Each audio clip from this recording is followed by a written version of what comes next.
All right. Hello, hello, hello. I can see there's some activity going on the chat already. Great to see you guys. And welcome to another stream with me. Super glad to be here with you guys. And today I have two lovely shady figures. Hello, hello. So I have two Brocken Spectres. They come from this lovely Dark Reflections box. And that's the artwork which I will be basing my painting off of. So I would definitely aim for something like glowy red eyes, some neon purple and blue, maybe something along the chains. Interesting figures. They come on 40mm basis, so they're pretty big. Oh yeah, I'm here. Here I am. Now go crazy in the chat. Keep on talking. I always enjoy seeing the activity there.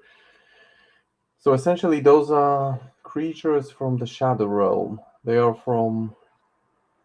They come with English Ivan screws. You can summon them. I think that's the best way to use them, to summon them. So they are beaters, scary beaters, and they will be dark. But I started with white because I like to challenge myself.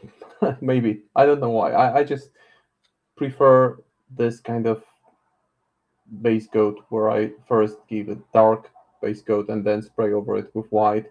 It naturally creates the kind of pre-shading that allows me to work further more efficiently. The one who sneaks around and blobs weeks on the Brocken Spectres. So, in order to make it even more fun, I will start with giving them more highlights in white before I move to black parts. So my idea is to paint their skin with very pale gray colors. The tongue would be also very pale bluish maybe, and then dark chains, and around the bottom of the chains and the area where here, for example, his arms are tied by the chains, I will use some object source lighting. So the idea is to have a very dark miniature. And hey, Waldo. Waldo is always lurking around.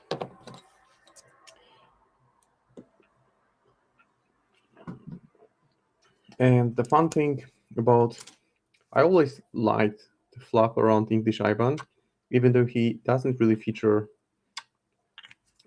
predominantly in the rule books, in the storyline. It's more like in between the lines on what happened to him. So English Ivan is this mysterious spy. Are there any types of spies other than mysterious? Just giving it an overbrush with white to really pick on the edge details. So English Ivan was this, well, is this super sneaky spy guy.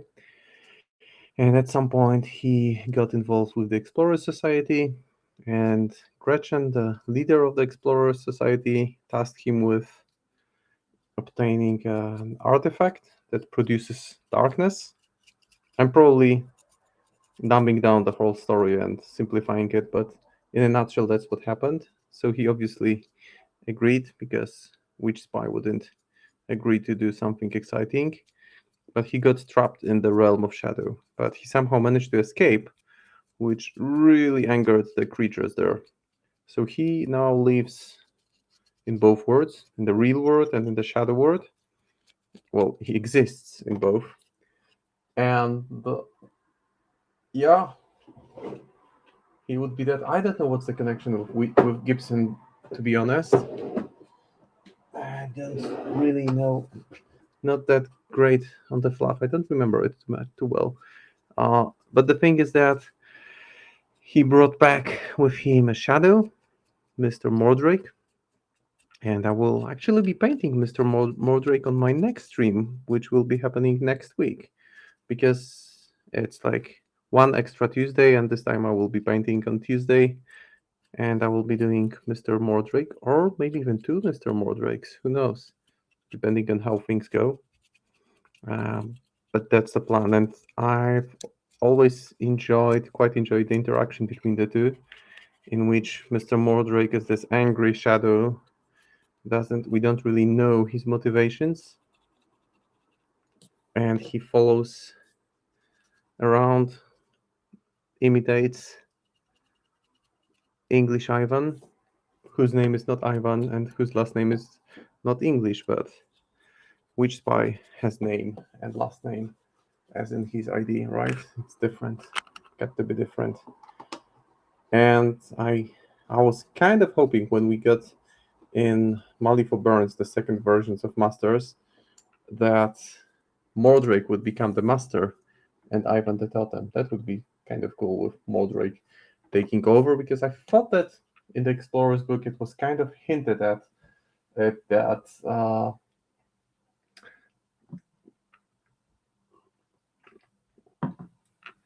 that Mr. Mordrake was imitating English Ivan in some ways, like imitating his walk, behavior. And it would be kind of cool to have this plot twist in which Totem becomes a master, taking over the person and enslaving the master.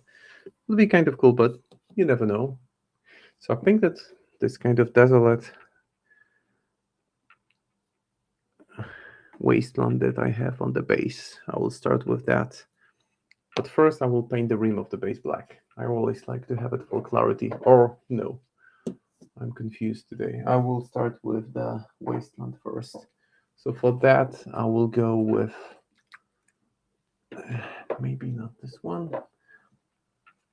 See, I never have full clarity on how to approach the painting and what to do, but getting there, I will start with palette bone and I will apply it directly onto my painting palette and then directly onto the base, and that will be the start. I think I might go towards more orangish here on the base. I will paint it all with this because those are like random pieces of, well, like random dried branches, a skull here. This is not a base made by Word, it's a resin cast, which looks kind of cool for those guys.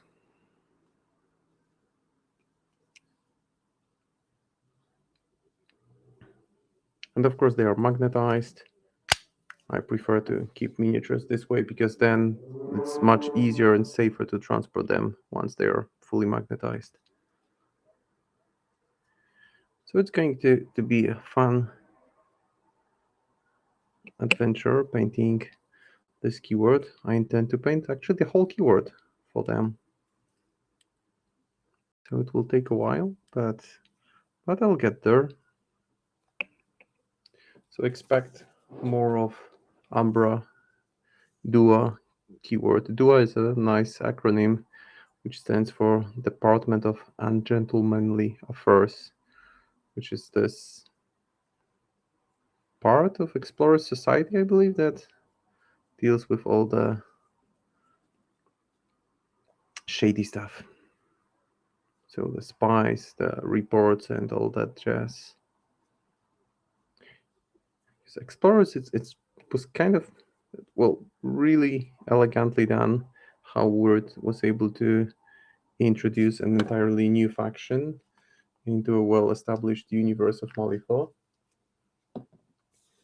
without making it feel like it's forced through to just exist, and created characters that are, well, the writers did a great job establishing characters which have legitimate motivations within the universe of Malifaux and which can function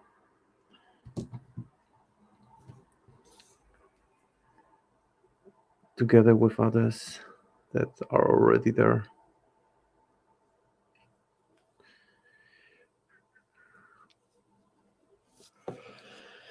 So that's the start on the base, and moving from that I will just paint the rim of the base black because I helps me it helps me get better focus on the work actually when I do that straight off the bat. So I'll just use my old brush and get the rim of the base painted black. Because without it, I just probably could be doing that before the stream next time to jump right into the painting process. And guys, I don't know if you've seen, but the upcoming page on Word website has been recently updated with new stuff for June, July, August. So you can see the 3D previews of new boxes, of all the returned boxes, the theory boxes, some Nomad keyword, and looks exciting. I mean, plenty of cool stuff. Obviously, I'm most looking forward to Castor because I've been enjoying playing the keyword.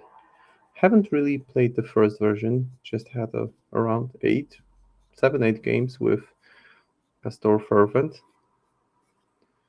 and those were fun games. And some of the games resulted in me completely tabling the opponent.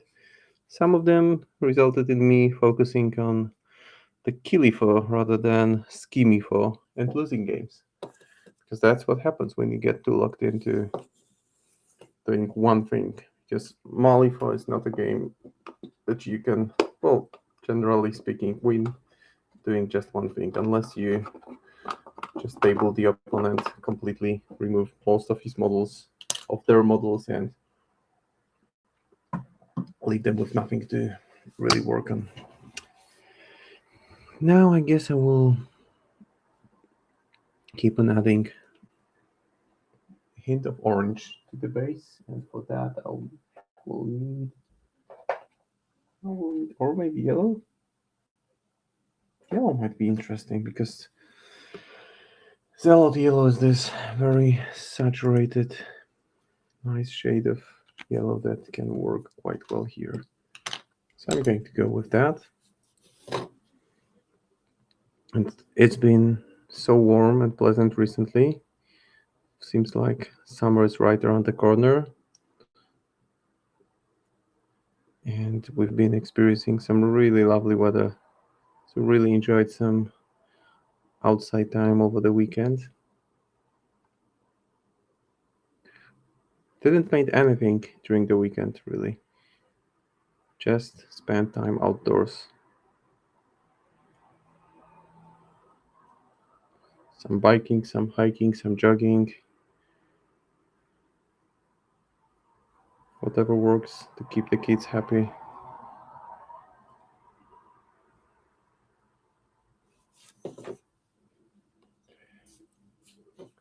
So the reason I put this pale shade on the base is that now I can just tweak it however I want. I can modify the existing color rather easily with a touch of yellow. Maybe I will add some spots of orange later on. I have yet to see.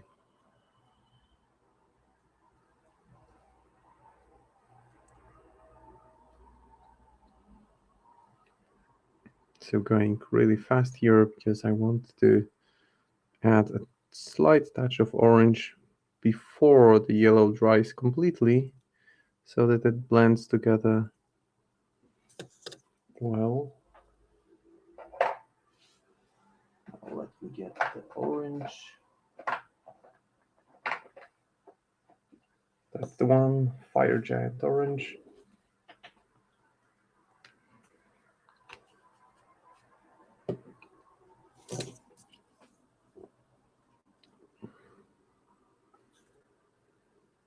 Maybe a bit less, just lightly adding it to each of the cracks. It's like this ruined earth, dried earth that's cracked completely and hasn't seen water in a long time. And I started with pale color and then I added some yellow, and now I'm filling the midsection with orange.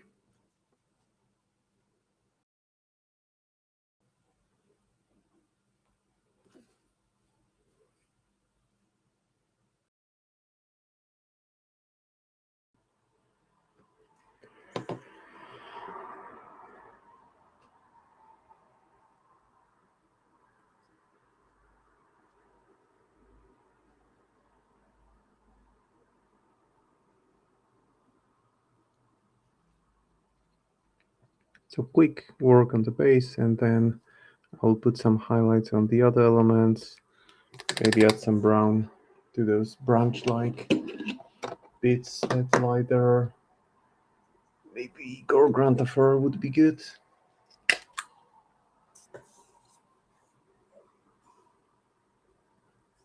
I'll just go heavy brown on those and see how they match the theme. I think it works just fine.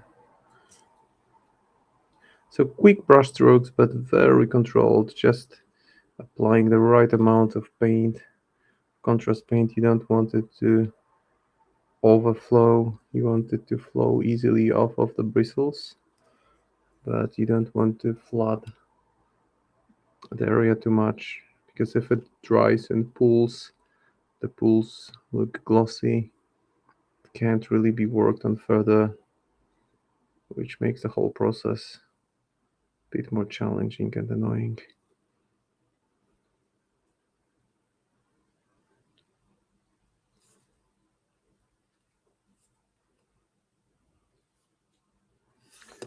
That's the one, and now the white. For white, I will go with elfic flesh, which is like a ivory kind of white, so not pure white yet, taking it step by step and not going straight to white.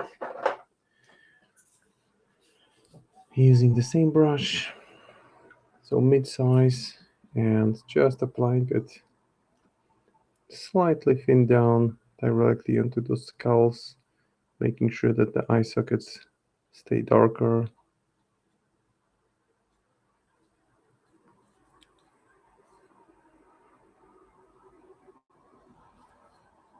There's like the rib cage of probably some unfortunate person who's been in the sun for too long or too short. And this looks like maybe a dog skull or a horse skull. Hard to tell because there isn't really reference in size. Oh, and there is one more of these branches that I need to paint up real quick. And then I'll move to the fun part, to the big guys. And things will be getting darker and darker. I will start with the skin actually, because I don't want them to be completely black. I want the skin to be super pale, and that way the glowy red eyes will be distinctly visible.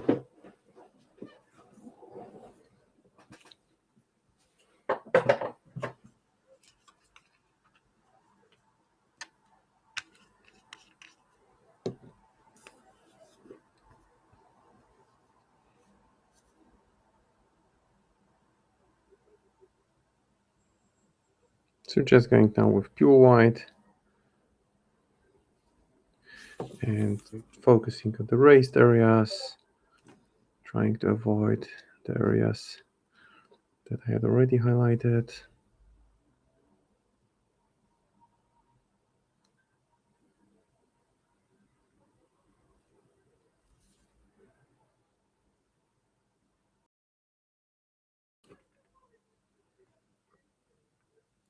And then it's dark colors. Then it's only gray, black.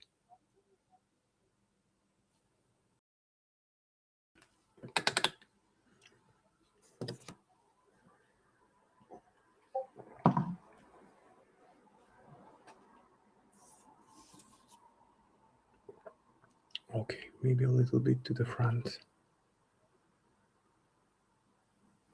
So there's the base.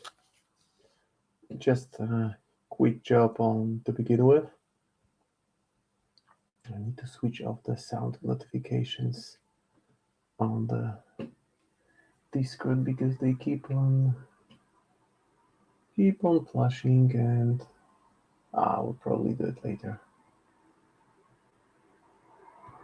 It's not a problem. Now I will move straight from that. I will also use some dry brushing just to pick on the edges. So now I'll move to the skin, and for the skin I will use one of my favorite contrast colors, which is something between the skull. No, it's part of the base. It's a resin base, so it was already there. I didn't add it. I do want to make some kind of damn comment.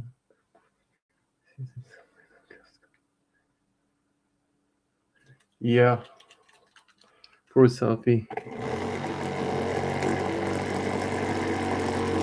Actually, the way Selfie is portrayed in the stuff, she's kind of cute.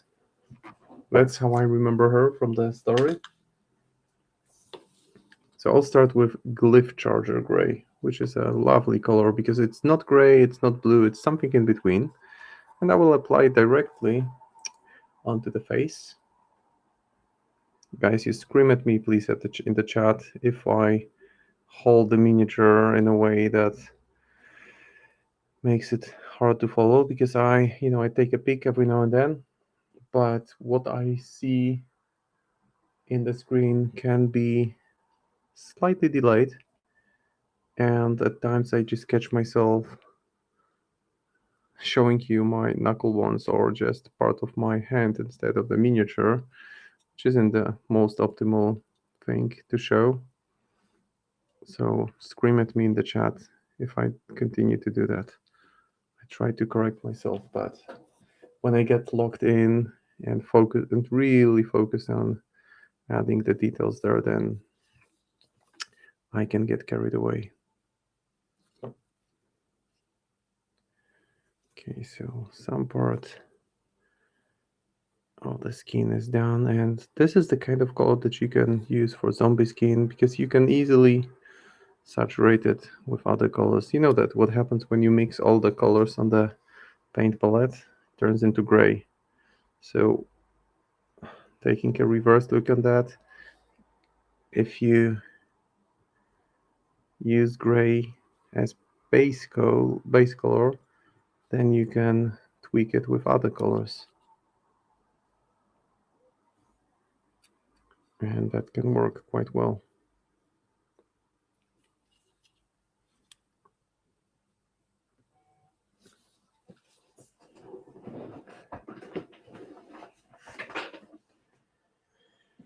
And just like that, first 24 minutes of the stream, just like a blink, in the blink of an eye. But I think that I will manage to paint them easily within those 3 hours. Just the miniatures. I mean, I once painted 5 miniatures in the course of one stream, so 2 will be just fine. But my main thing is to show you guys some fun things that you can do later on, because those are really dark miniatures, but the artwork shows some nice flashes of color on them. So I want to use some simple but very effective techniques for using this object source lighting or pseudo object source lighting, because it's hard to call it fully fledged object source lighting, but it's going to imitate it in a way.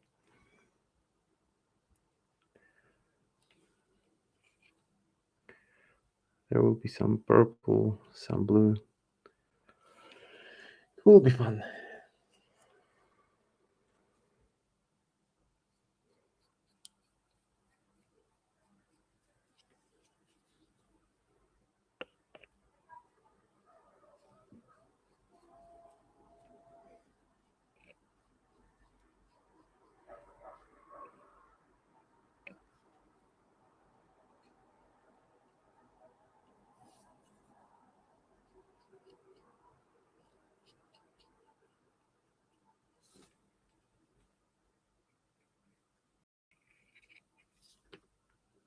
So the pale hands are done. Now the tanks. As for the tanks, they are grayish, blackish.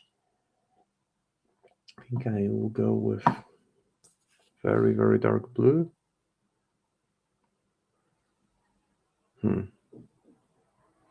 Now that's an idea. Maybe I'll just use the Glyph Charger Gray as the base coat. And I will add a hint of purple to it. Let's see where it takes me. Just a spontaneous idea. Some purple to go with gray.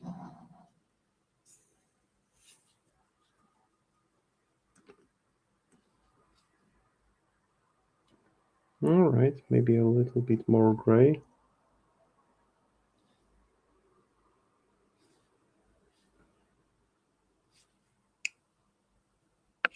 Make sure that it's fully covered.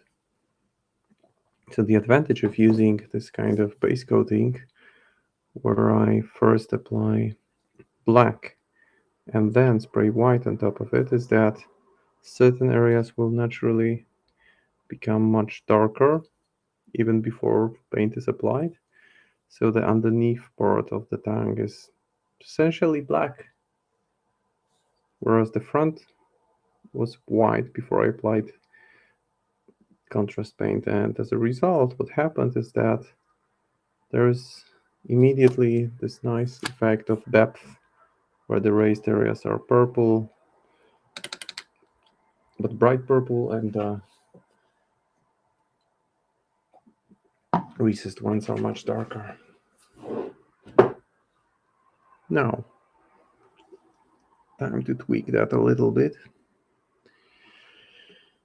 The skin, I think that I will use the color slightly watered down what I had just used on the tank to add it to the recessed areas on the hands, because they are really super thin.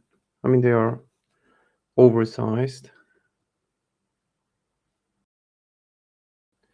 and they look wrong, but in a good way, meaning that the kind of wrong that looks good on a scary creature from the realm of shadow. And I will also paint the nails using a darker color. I think I'll just go black on the nails. Full black. That's what I'm gonna do. Let me just find it. So, green black is the way to go.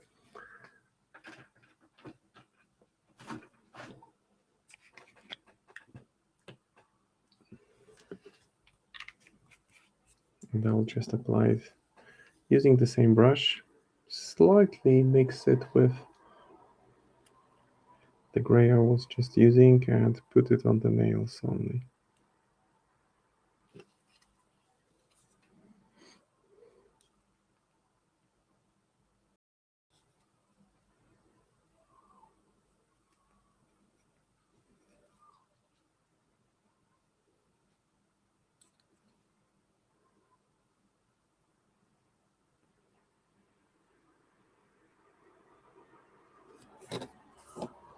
The same on the other one. Makes a lot of sense to be painting two similar miniatures, doing a little bit of batch painting. It's efficient and allows you to keep some kind of coherence and structure within the unit or keyword. And I actually really like the way that this Glyph Charger Gray has got on over the base coat. So what I'm gonna do now is I will just simply put in another layer, but this time the second layer of the same color will be focused on the recessed areas. So the raised areas will be light gray, and this creates a more of a transition from the dark color to the raised to the write the color on the raised area.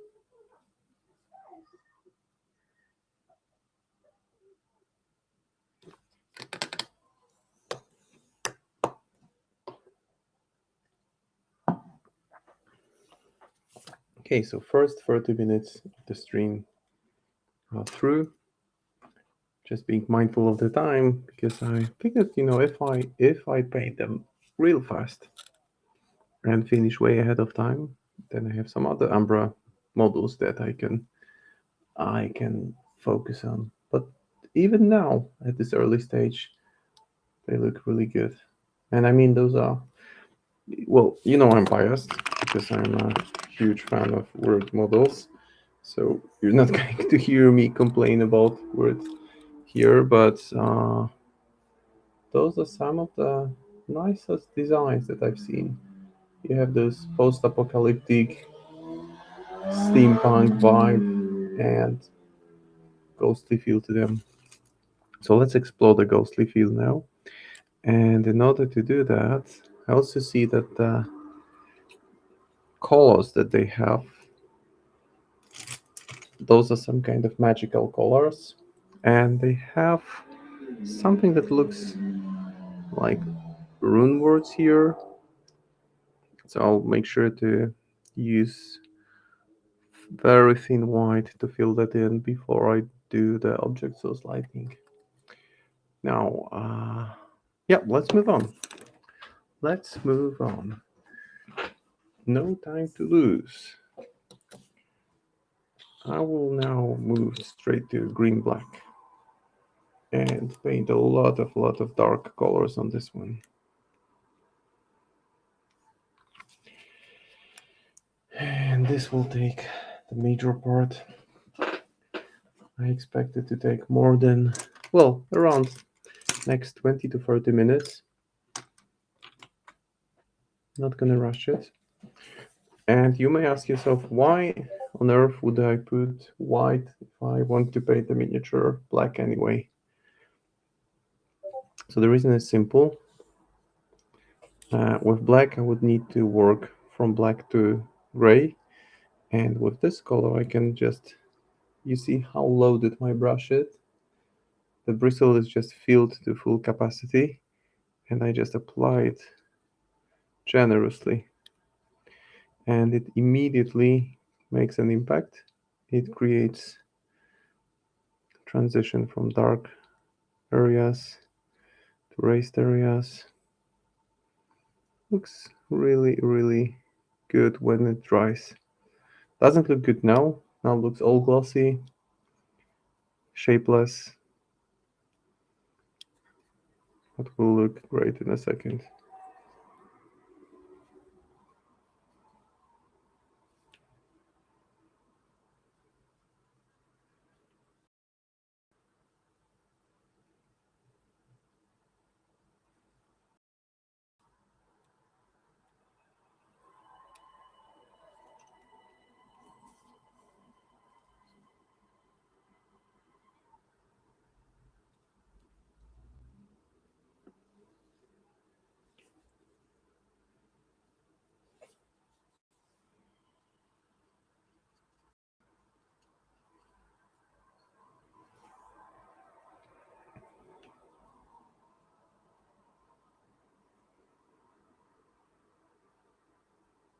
So once it starts drying, it will create this dark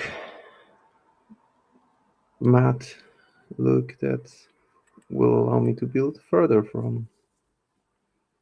I actually think that there's a pretty good chance I may even paint other miniatures than these two, because this seems to be going rather fast. Which maybe is a sign that I should slow down and pay more attention.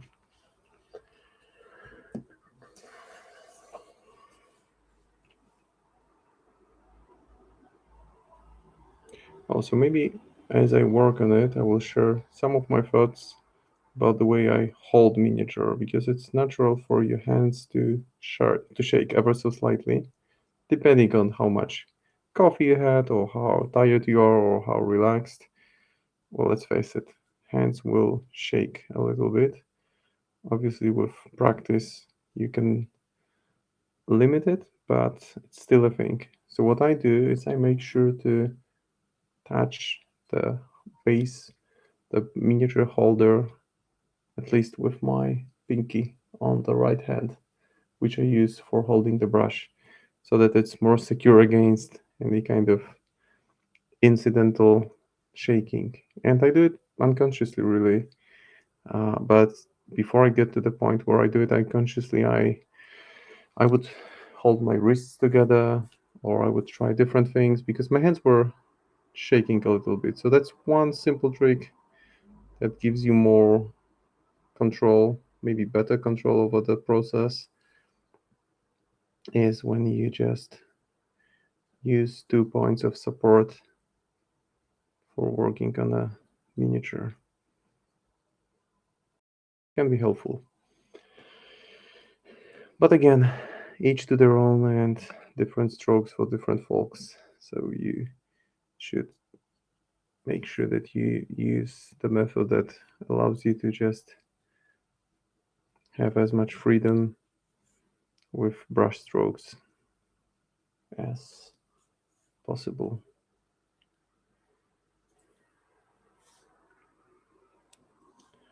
And I think this color, I will, before I paint black on it, I will make sure to use some neon colors for the containers, because they seem to be holding some kind of magical substance.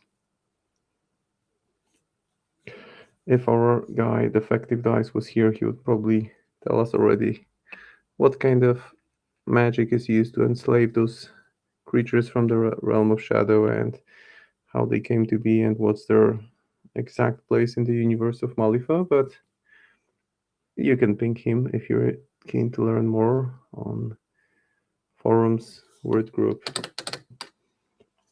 YouTube, wherever works best for you.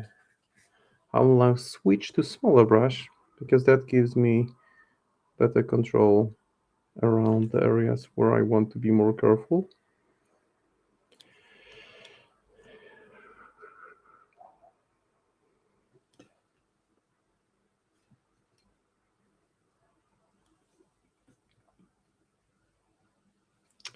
And I was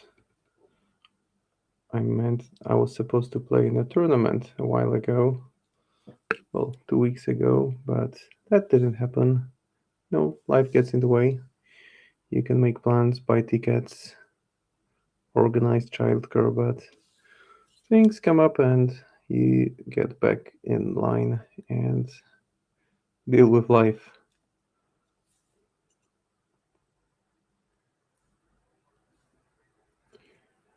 But it's okay, I've already taken part in a few tournaments this year.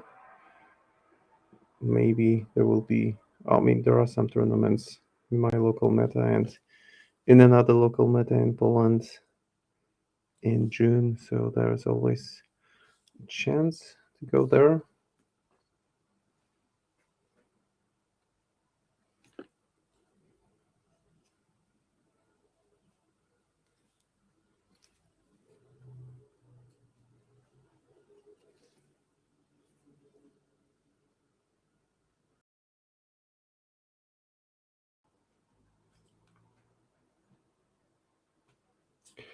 Good time. As we approach the first hour of the stream, I can see some tangible progress on this one. And before I move to the other one, I will let this one dry, so that you see the kind of impact dry green black has on a model that was pre-shaded with just black and white, nothing else. And you get this lovely saturated matte black look, which is cool because it takes an effort to get to this stage if you paint starting with black. And you can already see some darker color forming in the recessed areas.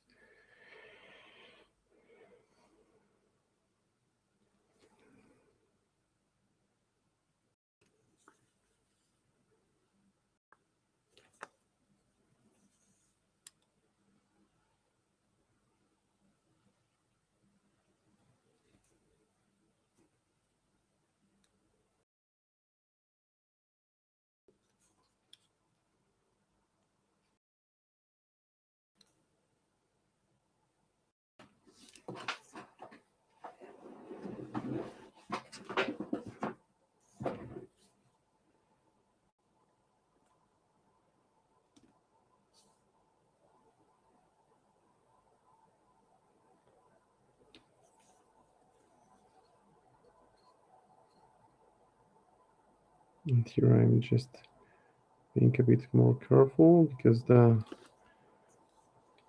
outer sections of this device will be metallic, whereas the inner section will be magical. So there will be some glow effect, and I'm just trying to hold it at an angle that gives me easy access to making those smooth brush strokes.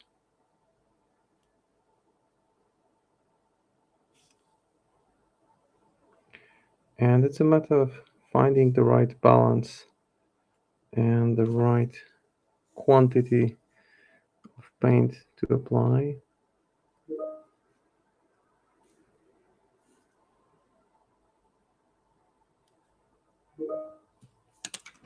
And it's almost there.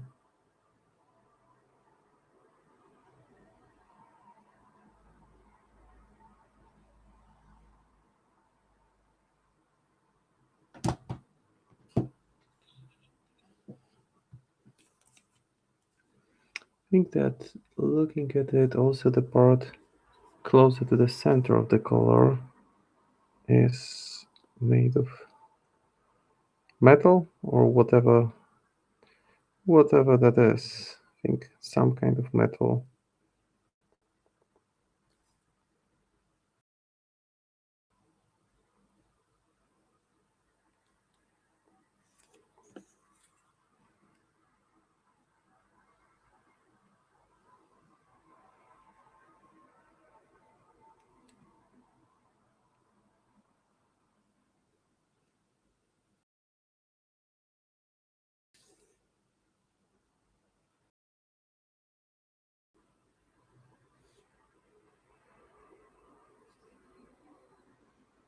Okay, and I think that this is all that does it for all the dark areas to be covered on the first Brocken Spectre.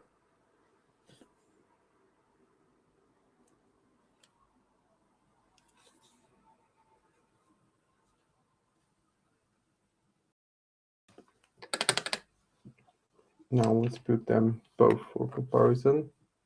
As you can see, quite different.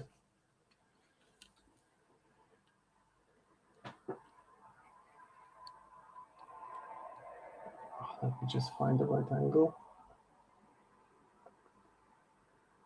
I think that's better. That's more in center. So yeah, one clearly dark, the other not there yet. So while the black dries on this one, I'll already go ahead and do the same thing on the other one. But I'll start with the device on its head first.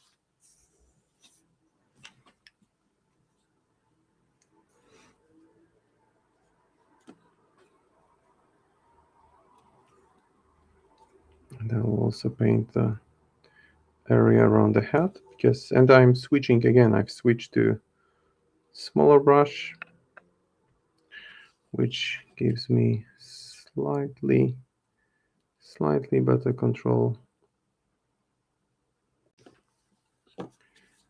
and allows me to work around the area that had already been painted.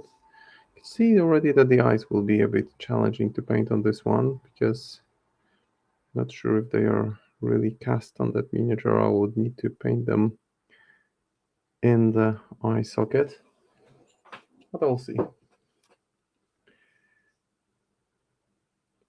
So when the Explorers faction was announced and when they appeared, I was very, very tempted to dive in and expand into another faction, but I resisted the temptation. It's hard enough to find time to play with the Neverborn that I have, and I haven't even put all my Neverborn miniatures, which I own, on the table yet. And fortunately for me, I have friends who like to have their miniatures nicely painted, and I paint not only for myself but also for my fellow gamers, and I'm always keen to paint some miniatures that I would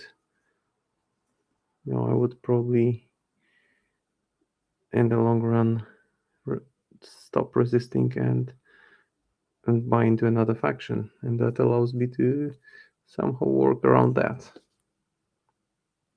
and at the same time get an opportunity to work on some sweet miniatures from factions that I don't play.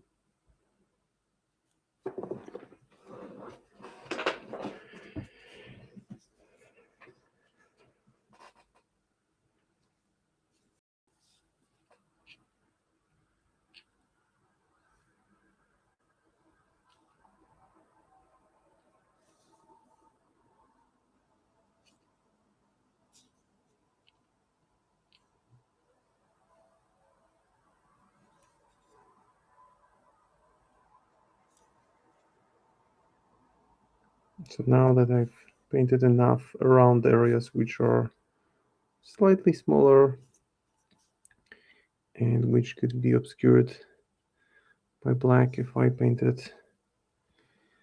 over them, I can move out towards those larger areas, so the main body and the chains.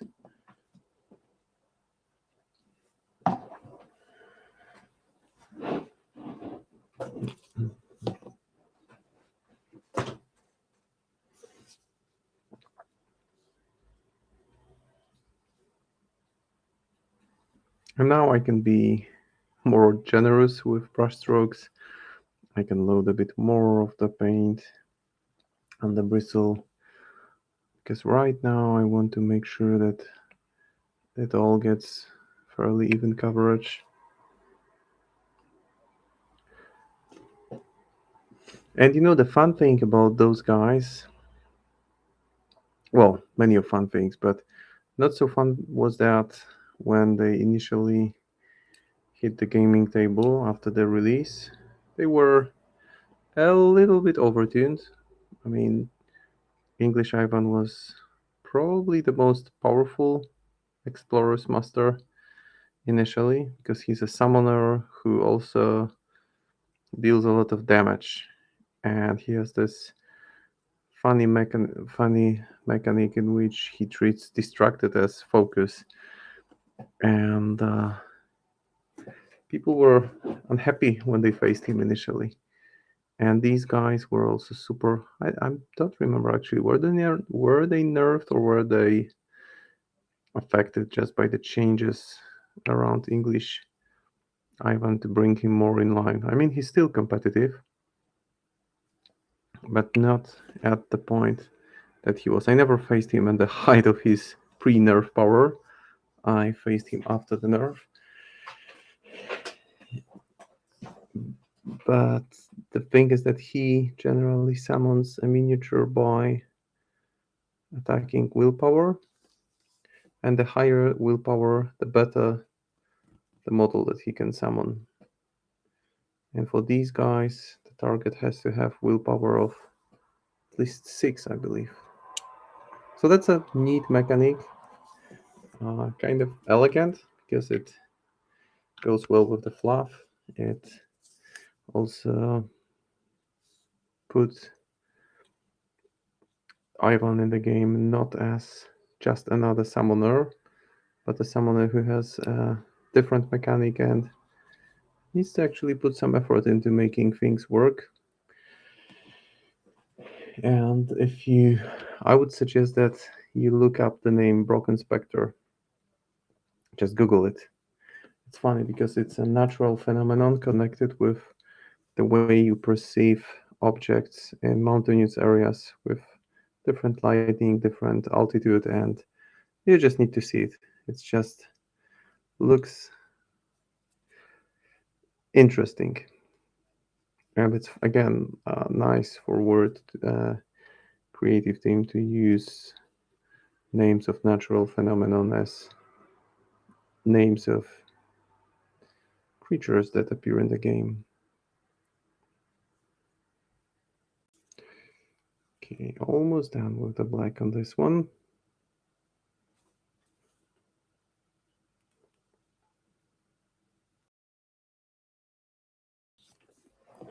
And we are on only 1 hour in. Less than 1 hour actually. But that's good. Gives me plenty of time to fine tune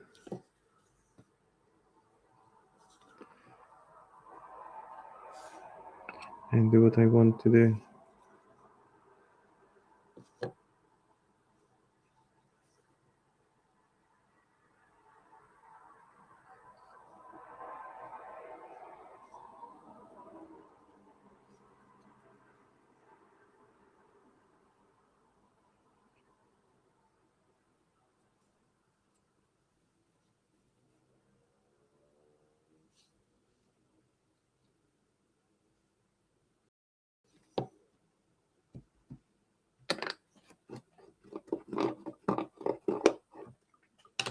Now maybe a bit more black into those deep recessed areas where I wasn't able to get my larger brush in.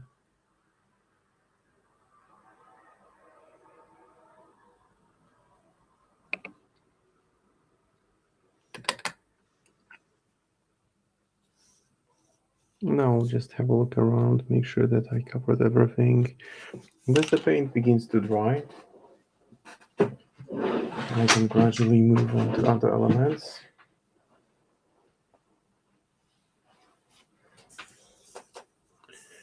Let's take a second here to look at what we have already. So those are base coated essentially in black. Let me just put them in the middle.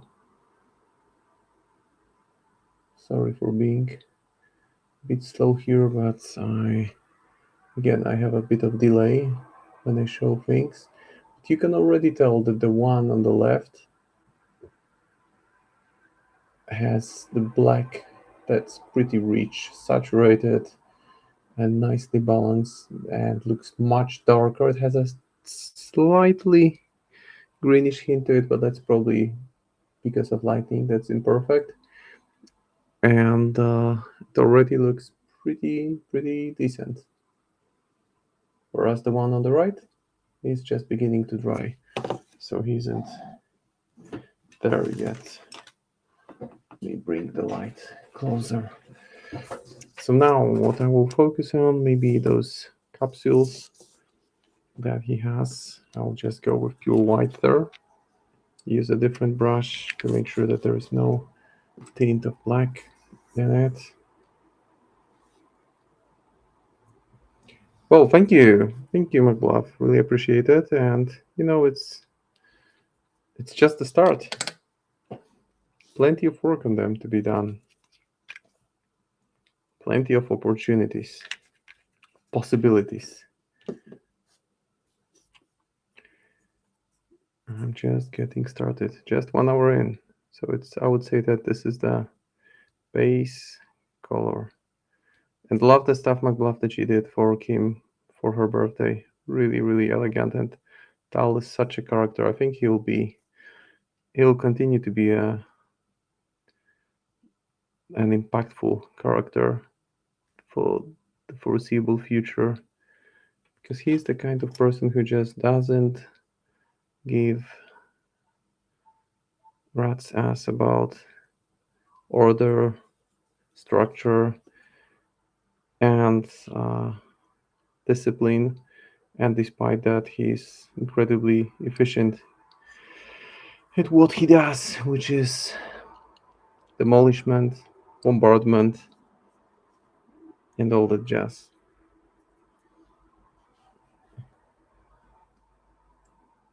I faced Tall in game once, the Bombardier version, and it was a heavy, heavy battle.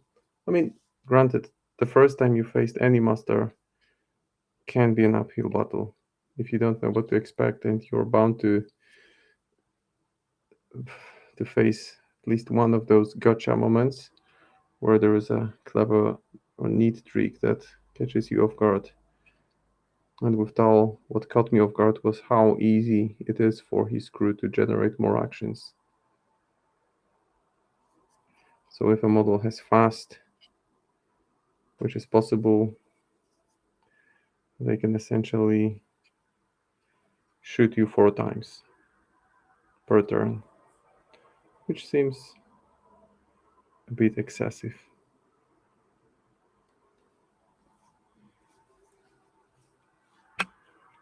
So now I'm just focusing towards the white highlights, more towards the center.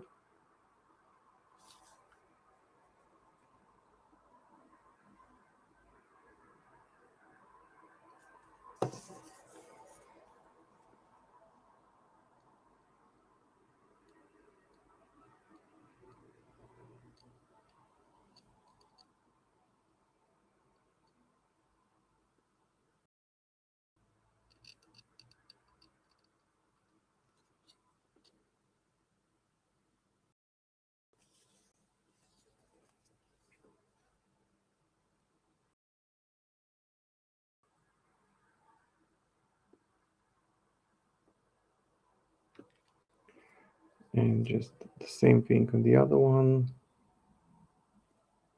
And I will also use white before I start working on those glowy elements, because that will be needed to form some kind of base for the light to be reflected on.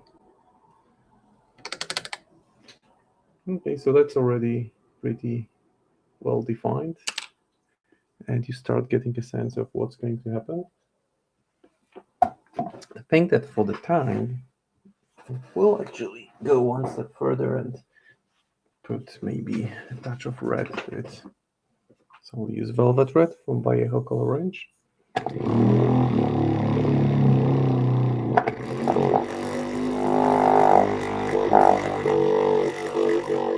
The noise you hear in the background is my Vortex Shaker, which is this smart device for mixing the paint in the containers quite well. Because what happens is that over time pigment tends to separate and gets trapped towards the bottom of the container, and the paint just loses some of its covering properties, and well, its opacity suffers. So I'm just adding a hint of red on the tanks, which were coated with some off purple prior to that. And then I think I will also add a quick touch of pure white to the teeth, just to make sure that the teeth stand out a bit more.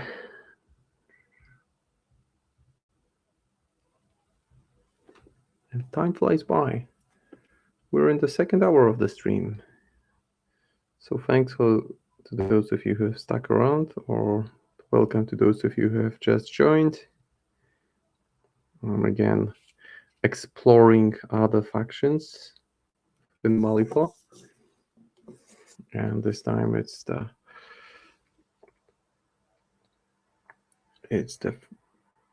Shadow sub-faction, right? The Realm of Shadow.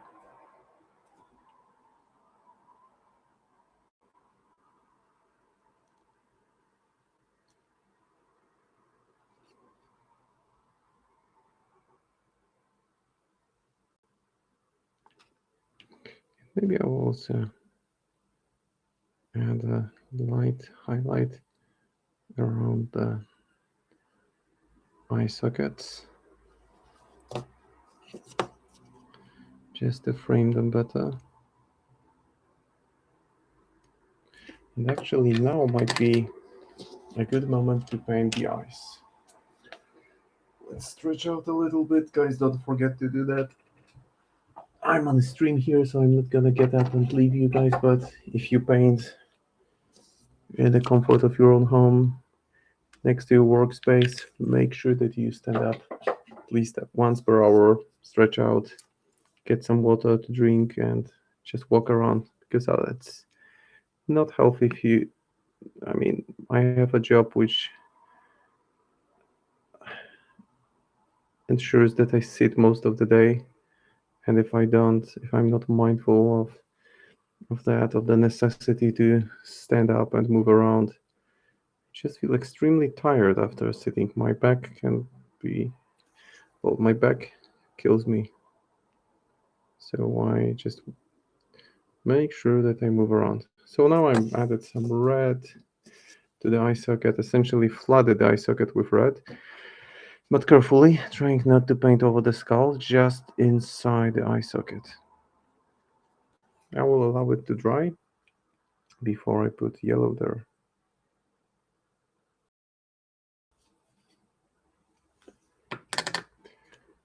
So that's already becoming more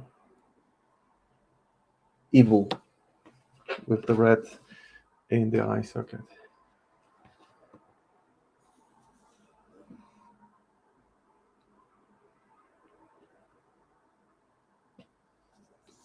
So this is where we are at this stage.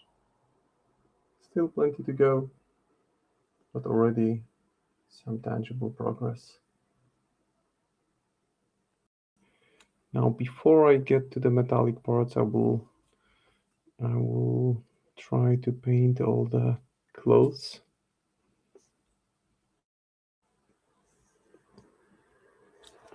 And again, I'm not showing you the way to paint them at the painting competition level, but my thinking is that I want to get a miniature painted over one stream, mostly not more than 2 streams, and just show tips and tricks on how to make things look good without hours put into that.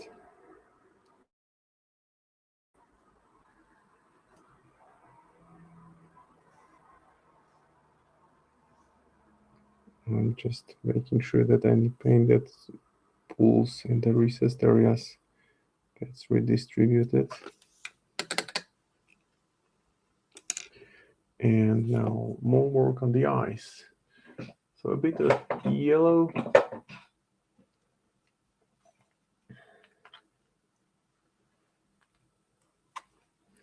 And I'll be more careful, and I'll try to not to let it in completely into the eye socket, but do it in a more controlled manner. So maybe I'll start, I think that's the one I started with. And I will be able to see if the red has dried enough to allow me to actually do that.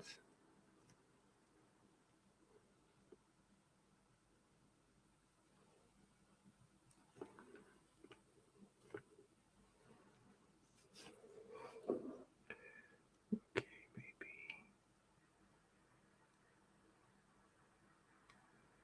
This is the tricky part because I don't want it to flow in without any control. I want the red to still be partially visible.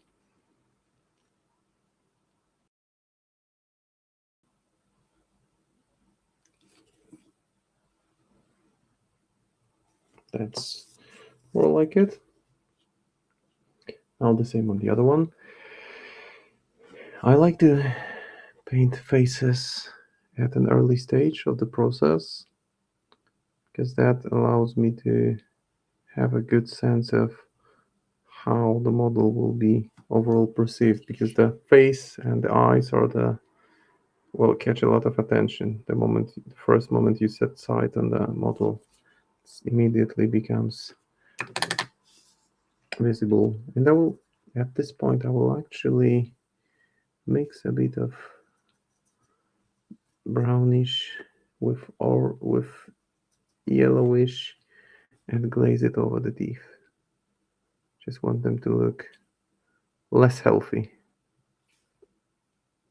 not like they were treated with some care, because those are like ghostly creatures. So even if I want the teeth to be more visible compared to other elements, I still want them to be dark and gritty.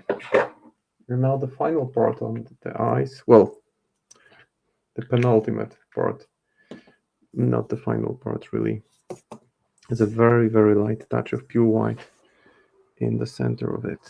So I'll just get good hold of it and try to make a tiny white dot in the center.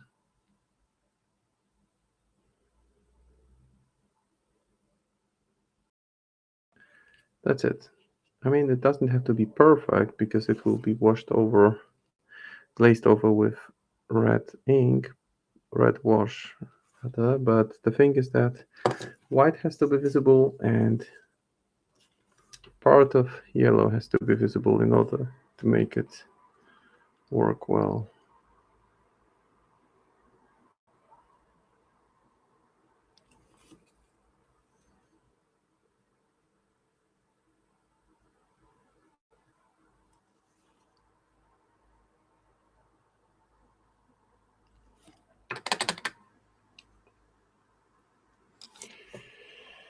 Now I need to wait a second before I apply red glaze, because if I apply it too early, the result will be that it will just kind of melt the paint that applied, and it will flow over to the cheeks and other areas, which is not necessarily something I want at this stage, because it would make a mess of things. But it's, as we're approaching the half time of the stream, halfway through, it's good to take stock and reevaluate. For example, here I completely missed past part of the chain in the back. So good time to do it now.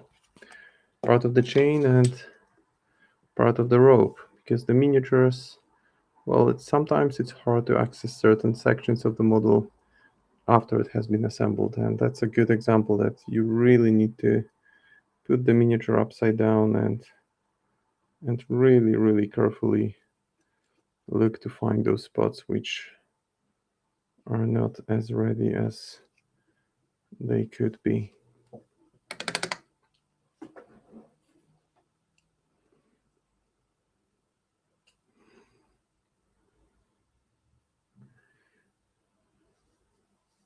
I think I'm almost ready to start working on the clothes.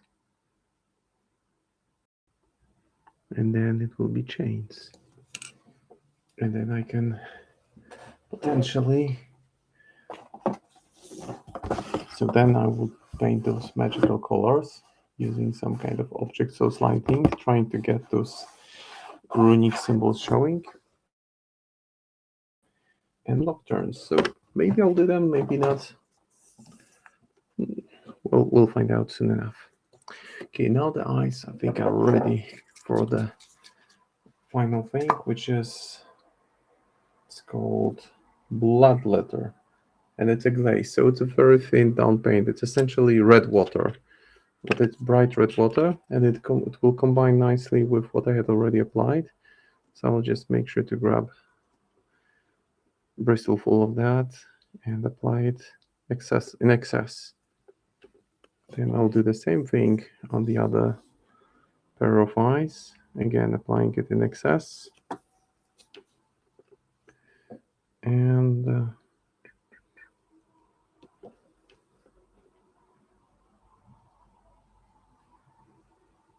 now I'm removing the excess onto the tissue and kind of soaking up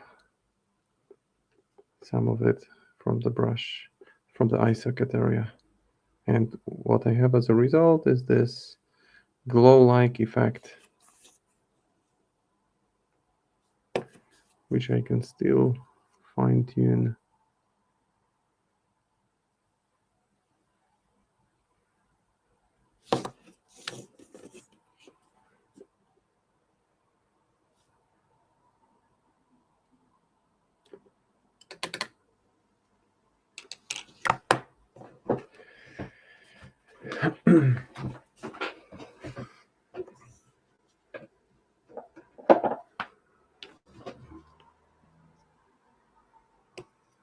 And I think for the teeth, I will get back to Glyph Charger Gray and use it there. But I'll use a thin brush and try to work my way towards the spaces in between teeth, just to keep it tight with the color scheme. And maybe apply some gray on the tongue just to add it a bit more matte color.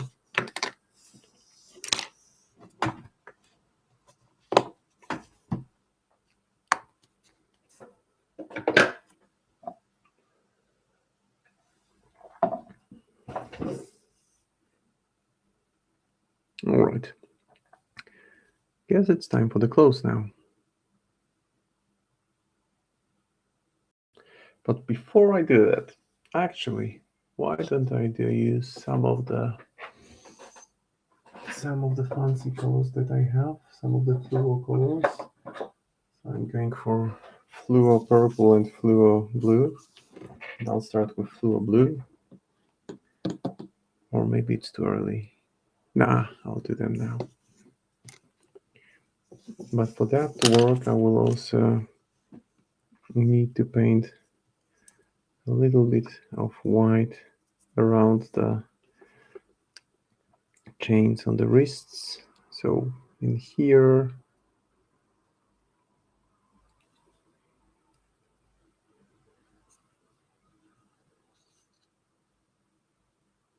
I know it looks a bit messy now, but that's fine. At this point, I call it fine because it's a work in progress. Essentially, what I want is slightly thinned down paint.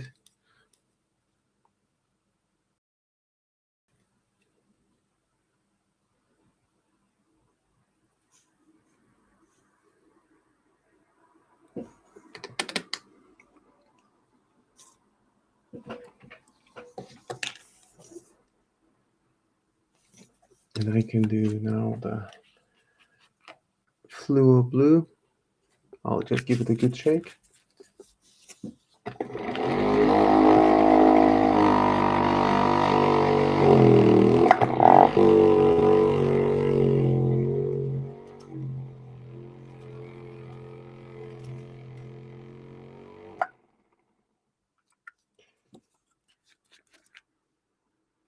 Then this fluo blue will look quite different than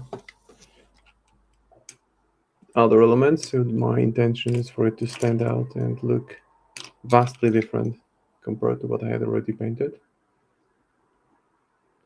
So what I'll do now is I will just apply it onto those jar-like fragments, making sure I cover it completely all over around.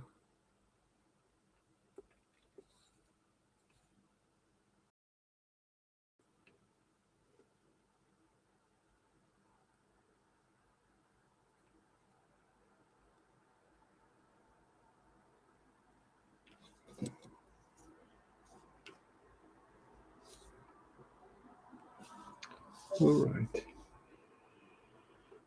And the same on the other guy. And as you can see, I'm being generous with paint, really generous. Because the paint will level itself as it dries, so that some part of white will still be visible. And there's still enough room for the object source lighting that will come later. But it already starts to look interesting. Now let me give a good shake to the fluor, the purple fluor.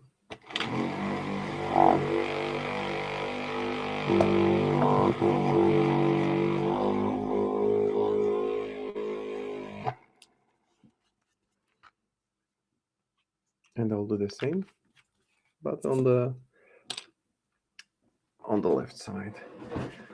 Oh, actually, before I do that, I might still add a touch of blue to the wrist. This is just the base color for this kind of glow magical effect that I have in mind. And now I can do the purple. So again, applying it heavily and generously over this jar-like area, which is some kind of smart device. Well, smart device. Don't think of it in terms of modern context, but this is essentially a device that allows those creatures from the realm of shadow to be controlled. But since there is so much dark colors on this already, I've chosen to paint this in more vivid shades. So bright fluorescent purple,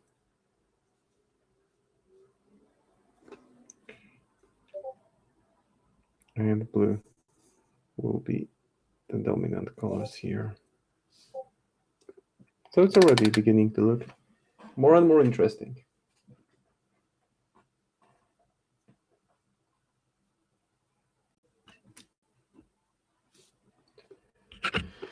Let's see if I slightly adjust the angle on my camera. Does it help? I think it helps a little bit. No, it just shows the other side of my desk. I need to actually lower it down even more.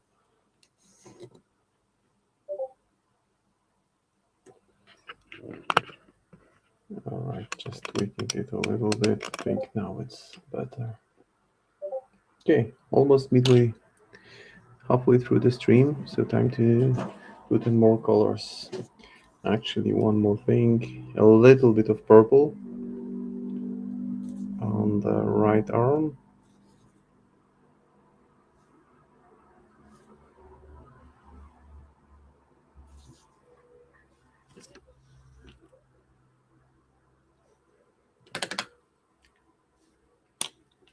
Okay, already looking interesting, but not looking ready. But we'll get there. We'll get there for sure. Time to do the close now. For the close, I will go with a color that I like for this purpose, which is going to be Bone White from Game Color. Give it a good shake before I start applying it. I can put those fluorescent colors back in the paint rack. Let's give it a good shake.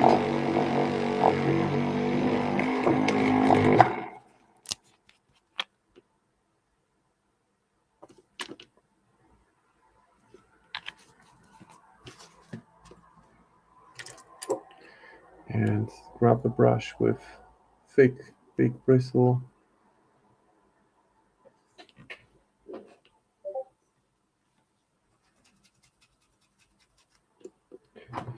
And I will start applying it in a second. Let me just have a look at reference.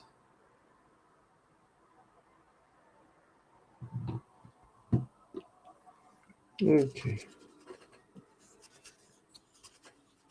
So what I want to do now is to focus on those edge fragments. Let me just show you guys, because if I apply it as a kind of dry brush, I immediately add a bit of texture to it so that it looks like material actually. And it's a matter of right amount of paint and good bristle which holds a lot of paint but can hold a lot of semi-dry paint. So most of the paint is, the excess of paint is removed. You can see it already forms a kind of neat pattern that looks like some kind of material. And I will work with that, focusing towards the edges more.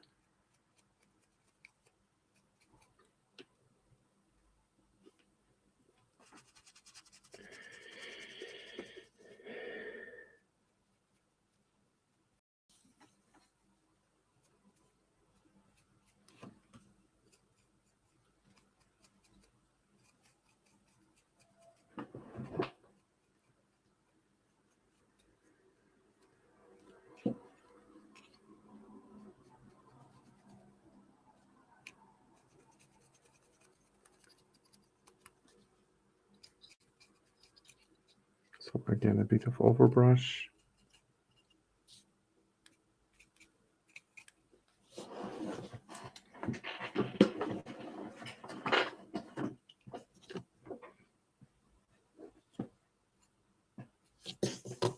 The same on the other guy.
So there's a bit of texture now. To go further with it, I will go to pure white and just now focus my attention towards the edges using the same brush, which will naturally become a bit brighter as I'm brushing with pure white now. And this time I'm focusing more towards the edges, just light touches on the very edges.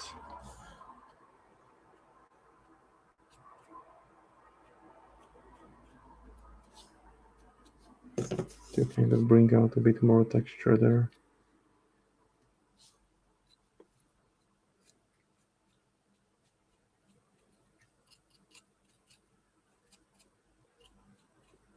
And what I can do now is to apply a big glaze. A glaze of black mixed with purple. Here I clearly need to fix one thing.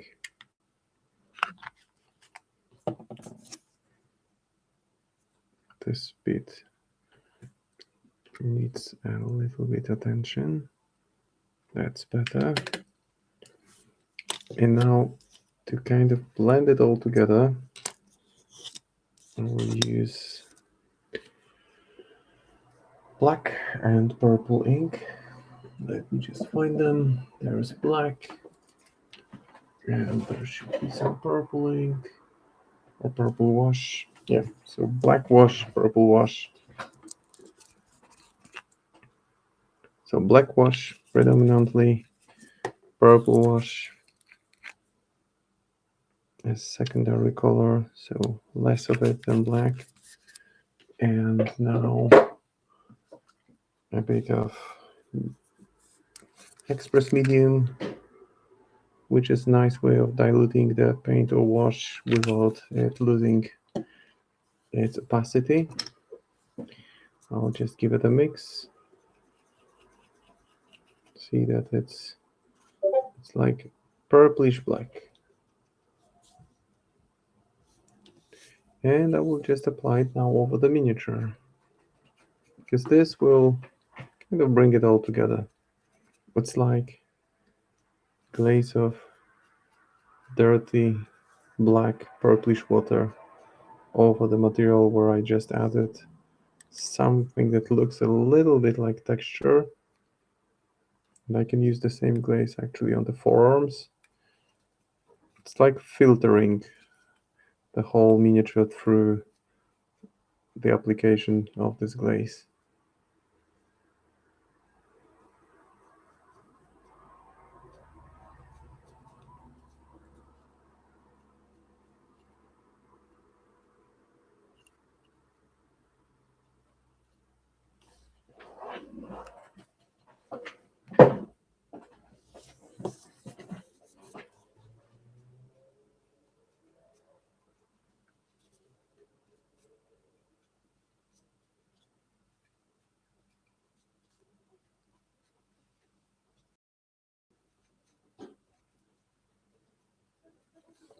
So I'm going over the whole surface of this ghost-like creature, even the forearms, with the intention of applying a glaze that serves the purpose of essentially a filter to bring all the elements together. Going quick, not pausing over any section, as this will dry, and once it's dry, it will all come together nicely. Just adding a little bit of it on the other hand and arm, and that's this part done. Now what remains are the chains, and once the chains are done, I will move back to those glowy parts. But there's plenty of time left. Half of the stream behind us, half of the stream ahead. So welcome to those who joined recently. Hi again to those who've been around for a while. And let's continue. This time I'll put the silver, and next part will be metallics. So metallics over the next 30 or so minutes. I will start with darker shade of metallics.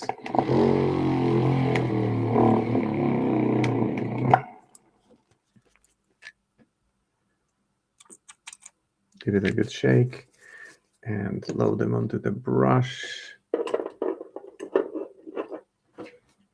And start dry brushing.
So now I'm taking advantage of the fact that I'm still using this larger brush. So I'm working on larger sections which do not require that much detailed work, and I will gradually be moving towards smaller areas. But first I will cover the chain on the other one, and there's a kind of device attached to it which looks like something that holds it grounded, that doesn't allow it to move of its own volition.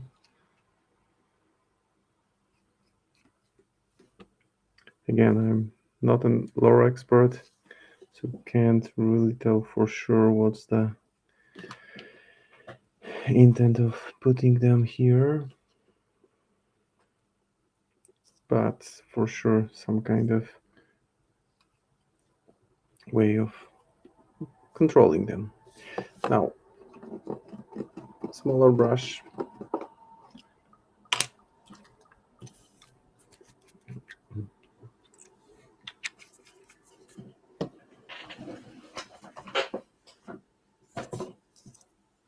And smaller sections. So for now I'll focus on those smaller metallic elements.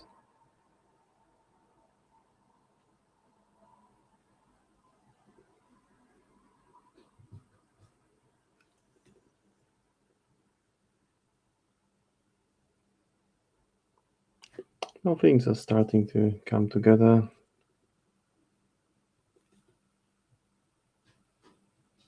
It's just a matter of making sure that all the elements that I want to have covered with this dark base silver color are covered from all angles. So it's good to do it in a systematic way where you take turns in landing a brush stroke or two from each angle. It's more about consistency than accuracy here, because it's all, if I make any kind of mistakes, I can always get back to it later on.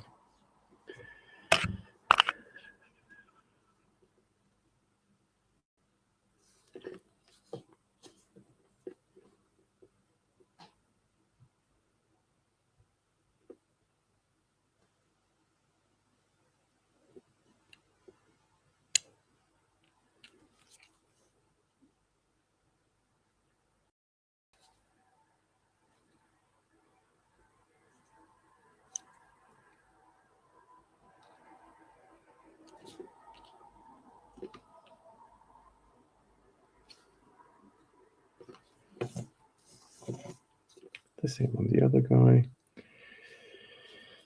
And I will start with this magical color.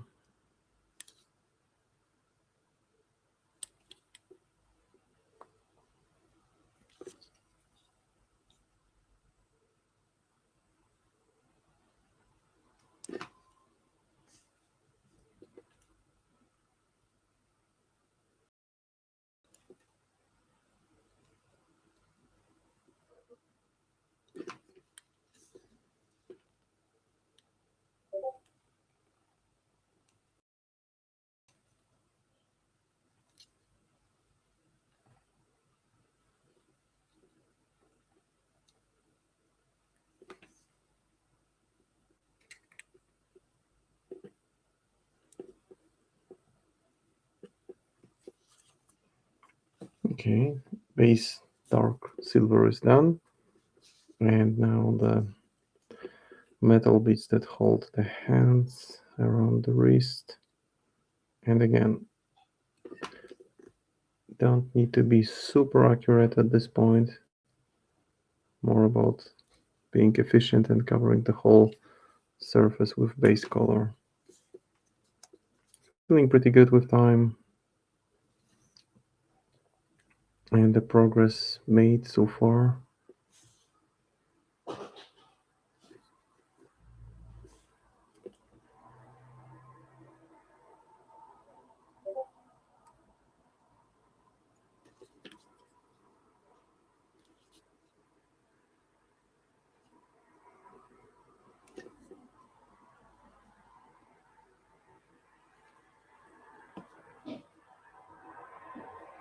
All right, that's the base silver. I'll highlight it.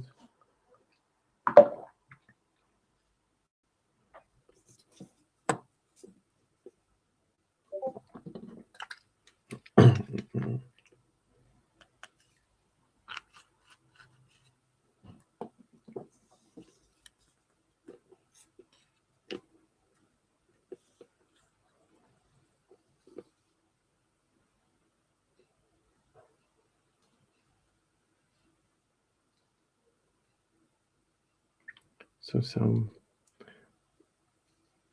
some highlights on the base here, or on the lower part, and on the other side as well, just making sure that the previous layer shows through a little bit.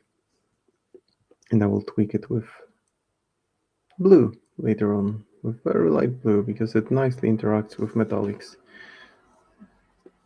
At least that's how I think about it. You will be able to judge by yourself if you think the same very soon.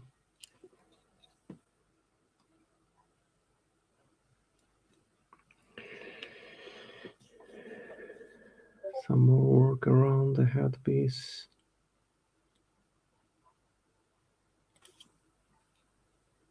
Looks interesting for sure. I mean, that's one of the main things that I find incentivize me most to paint Balifo miniatures and generally word models is the design.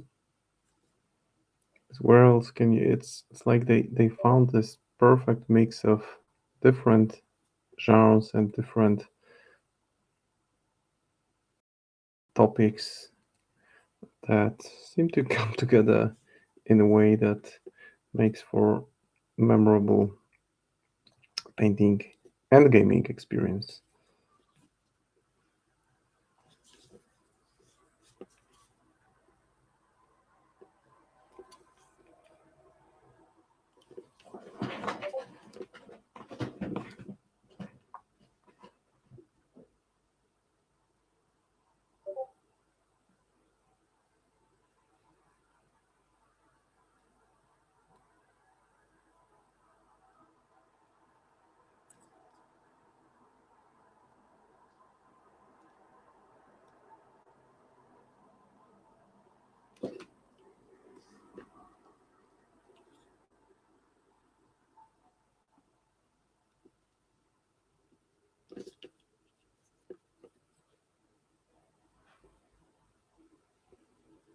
So now I'm just placing light highlights. Just the previous one was a dry brush, and now I'm being more careful to place those highlights in the areas which are towards the more or less center of each of the links in the chain.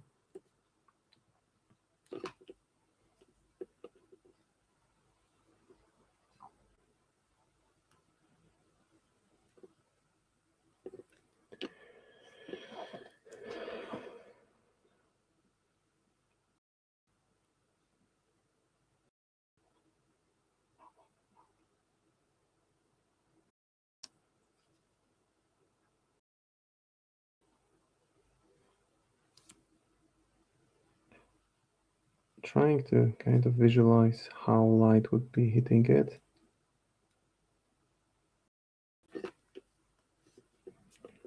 And then I will apply a quick glaze of aromatic blue, which will again serve the purpose of a kind of filter-like effect.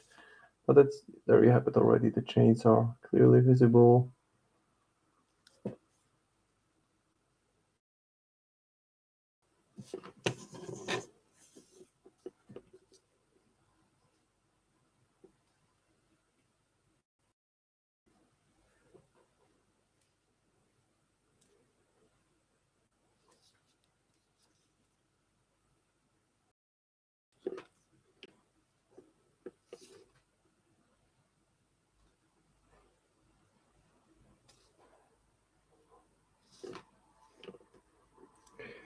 Now again, the headpiece, so the magical color, some highlights on it.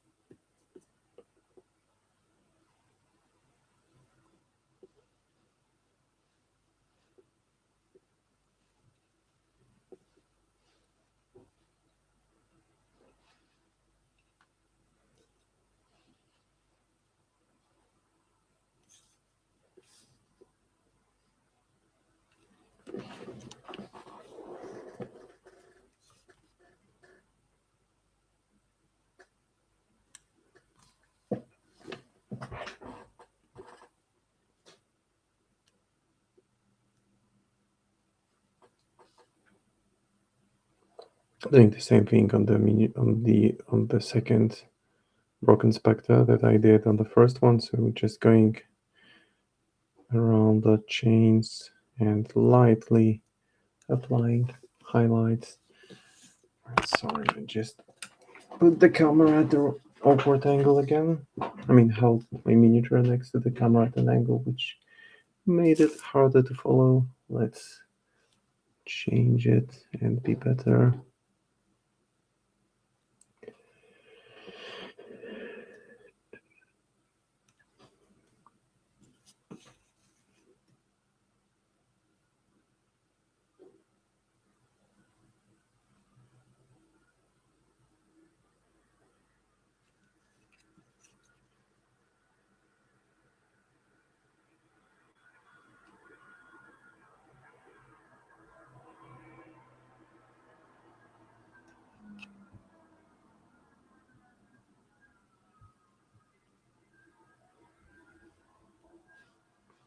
So another chain will be painted over very soon, and then once it's dry I can add some glazes. The glaze on the clothes hasn't dried, so it still looks a bit shiny, but that gloss will be taken away with matte varnish that I will apply in the final stage. Probably offline because I need to do it on the balcony, not in the room where I sleep. Because my painting station is located in my bedroom. There is the progress on this one. And now I can start applying more glazes. So for that I will use Atamatic glue. Need to give it a good shake before I can work on it.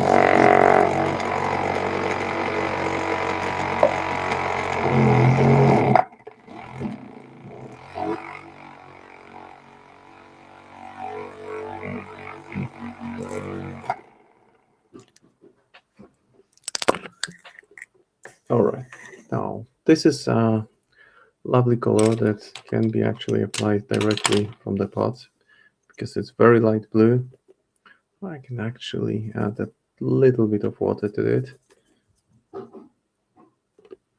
And what I'm gonna do now is I will just apply it over the chains.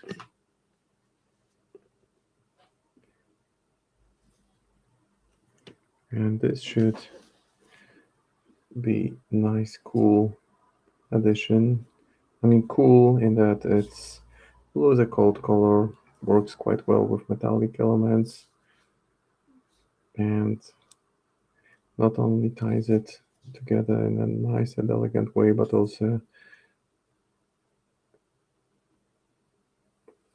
prepares for final touch, which will be one more light touch of bright silver.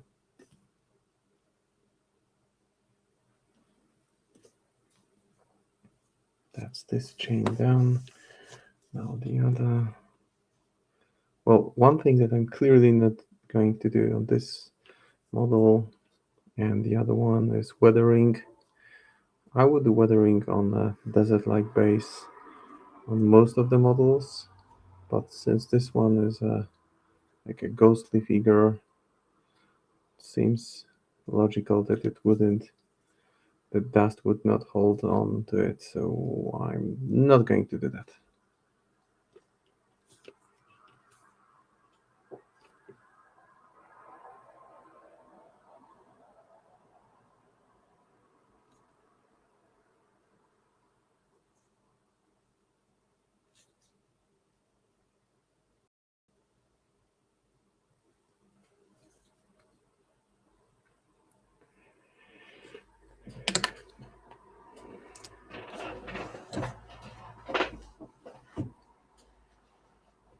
Okay, so as we are approaching the final hour, I'm approaching the finish of these two miniatures. But I'm not in a hurry. I'll still tweak them a little bit, and then I can always start on some other similar miniatures where I would apply roughly the same technique, just to make full use of the 3 hour of streaming time that I have with you guys.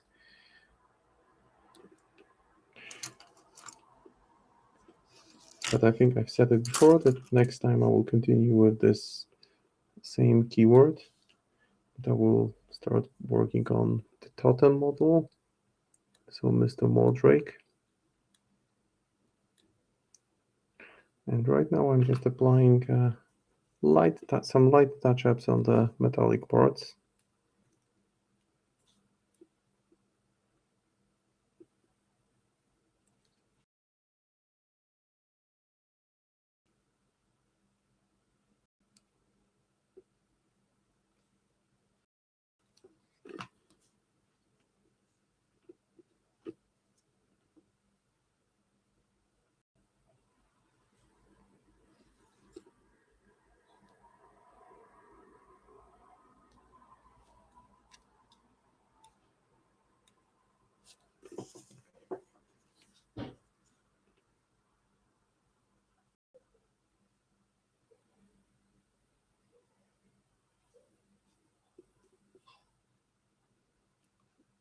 Because the way that it worked, the blue glaze that I've just added is once again toned it down and added a matte touch to it. And I want to bring it back to some kind of more intense metallic feel.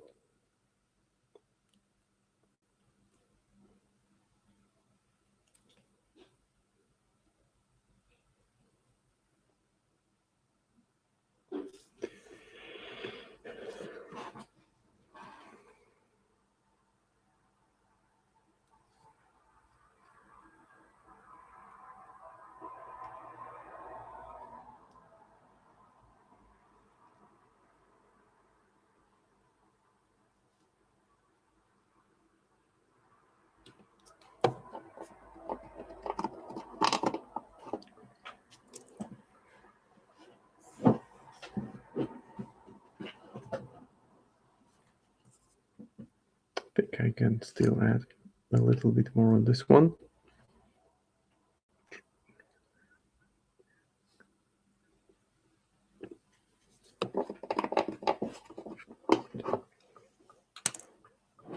So there's the look after a little less than 2 hours.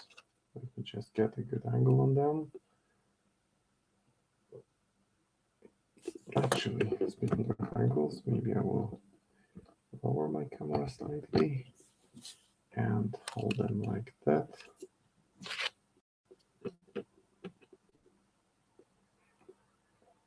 Yeah, there they are.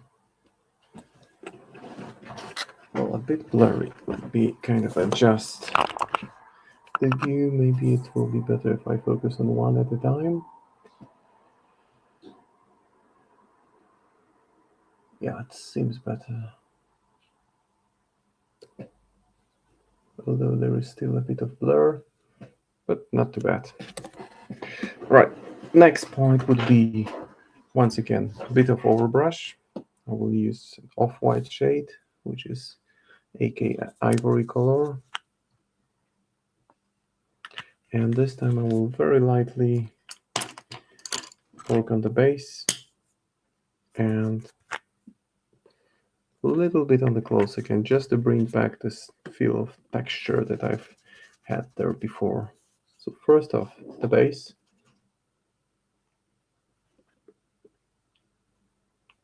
So essentially what I'm doing is I'm dry brushing alongside the edge, just to pick those details on the base and add a little bit of depth to it. Because the way I started, I just applied 3 different shades, which, as you can see, dried nicely because I was applying them one after another, not allowing them to dry completely, and as a result, they blended in together quite well. And now I will do the same on the clothes. So I'll just very lightly touch on the edges.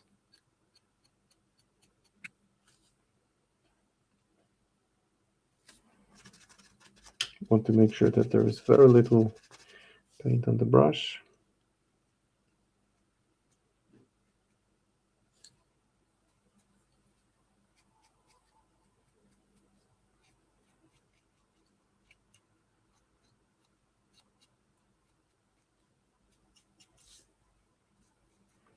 And I'm just guiding the brush towards the very edges of the material just to make sure that I repeat those fine details, that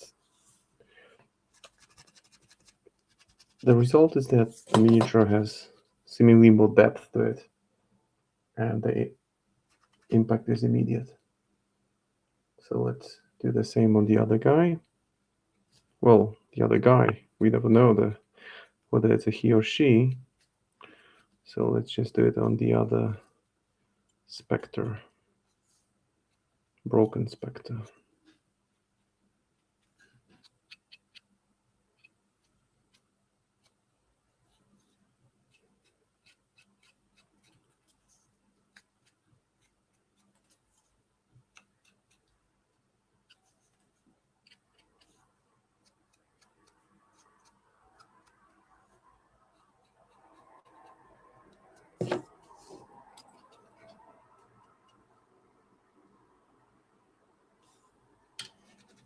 And now I will start.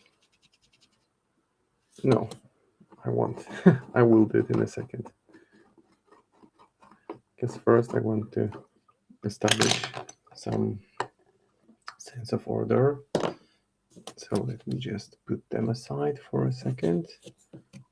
Here they are, waiting for more paint. But before I do it, I want to clean up the paints that I'm not using at the moment. And I will do it with pure white. So with pure white, I will take my smallest brush, which has a fine tip, and I will water it down white considerably so that it's like almost water-like consistency, but very, very much thinned down. And I will just let it flow into those elements here. So once dry, the white will just stay in those recessed areas here, and I will work over that with clean brush so that the white stays there. The same on the other color.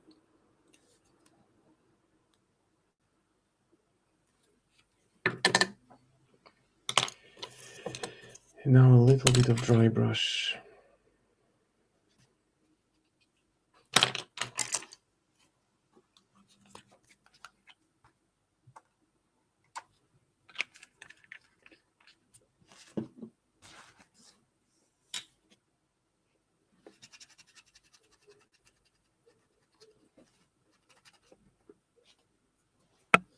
So what I'm going to do now is I'm going to dry brush around the area, the center of each of those jar-like bits, and also on the area around it, because that will help me in a way prepare the area for the application of dry pigments, which will happen next. So I want this very bright. I want it especially towards the center.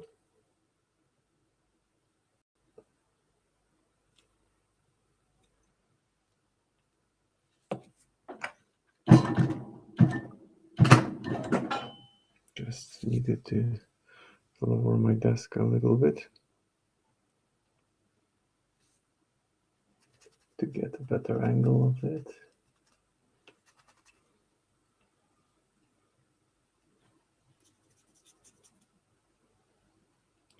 The same, I will dry brush around the wrists, and I will also use pure white directly here, I think, as well. So for this to work properly, I will also dry brush some white onto the hood and onto the back.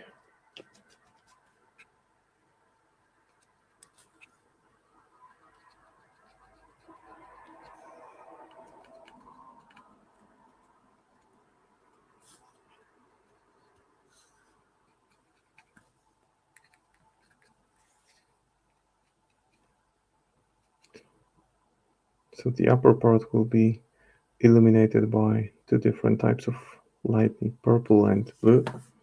The same on the other guy.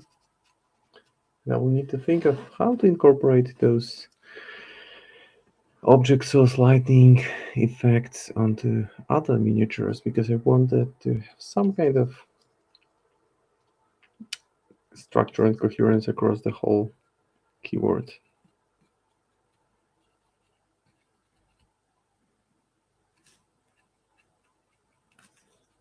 So this is something that you don't want to overdo. You want just touch of white on some of the areas surrounding the objects generating the light, which are the source of light, and some kind of spatial visualization of the impact of light is needed here.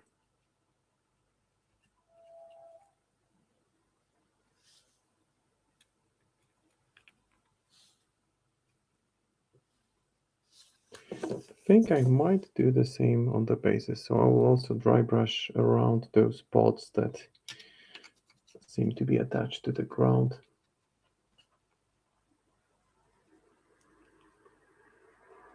So I will be using some dry pigment here as well.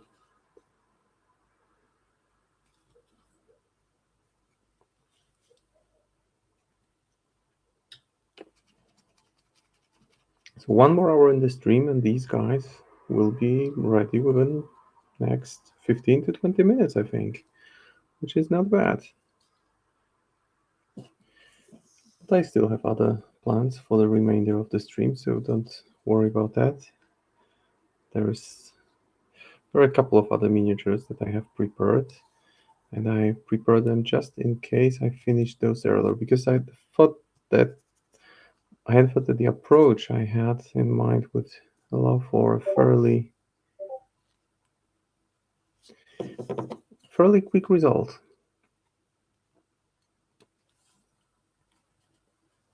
So you see, even now, the pure dry brush looks like there is some kind of light being generated.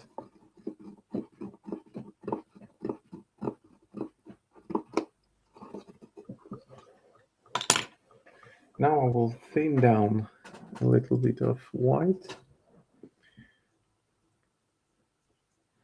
And I want to make sure that this thin down white goes into the recessed areas, which would be kind of generating most of the light reflected around the object. So it's like a thin line, and you want to thin down the paint because then it flows more easily into the recessed area. And let's see if it's visible here. You see that there is this stark contrast with pure white around the wrist and dry brushed white on this metallic piece.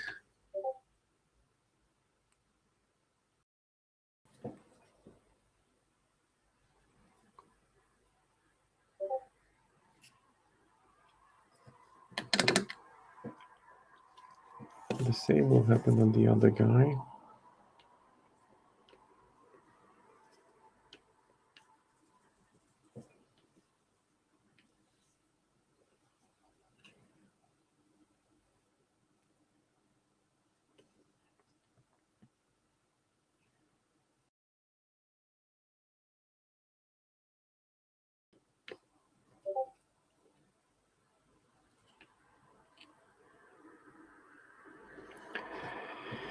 And I think I might as well apply some pure white towards the center of each of those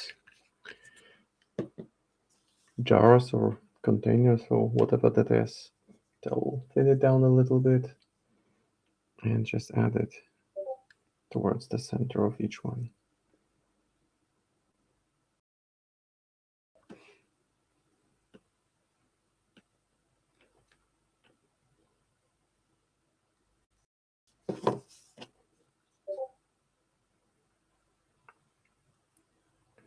Just essentially stippling some white to form a strong center around the area that had been dry brushed with pure white before, and doing the same towards the back.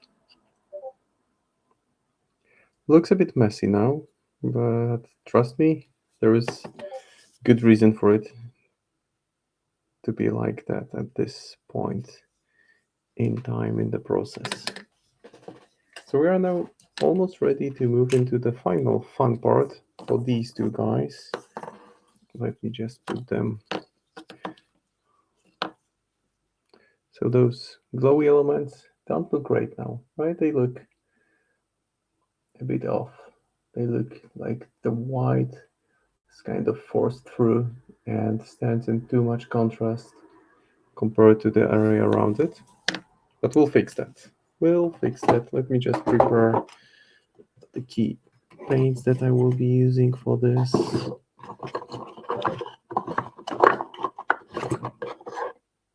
So a bit of movement, but all for good reason. Whoops.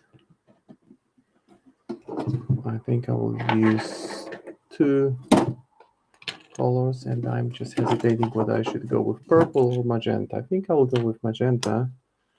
The main reason being that magenta is a bit more intense, and I want to spice things up a little bit. So let me just grab those dry pigments. I'm disappearing, but I'm just lurking under the desk to pick them up and get blue as well. Alright, there I am. Back at it. So those are the colors that I will be using. Well, maybe not this one. Maybe one more.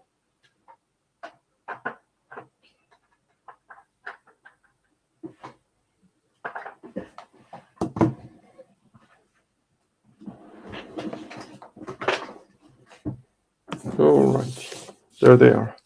3 dry pigments. Pink, magenta, and blue. I think I'll go with magenta. Pink would be a bit too much, even for heavy contrast. So I'll just prepare the tissue, which will allow me to collect most of the dry pigment.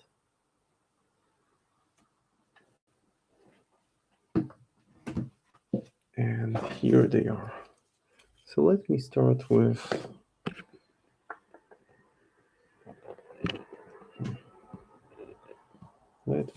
this guy. I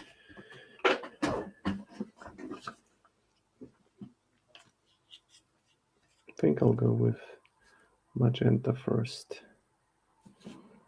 So what I want to do now is to grab an older brush, something like this, put the excess of paint in here, and essentially rub it into those purplish elements. There we go. Here we go. Which will further boost this lightning effect that I'm after. I just want to make sure I use it all around it. As you can see, it's made quite an impact already. And I want to also wrap it into, essentially I'm just pushing dry pigment onto what I already have. And there is this glow effect, I will try to push some of it off the center of each of those jar-like things so that it looks brightest in the middle, but it already gives a nice sense of glow. And I will do the same on the base.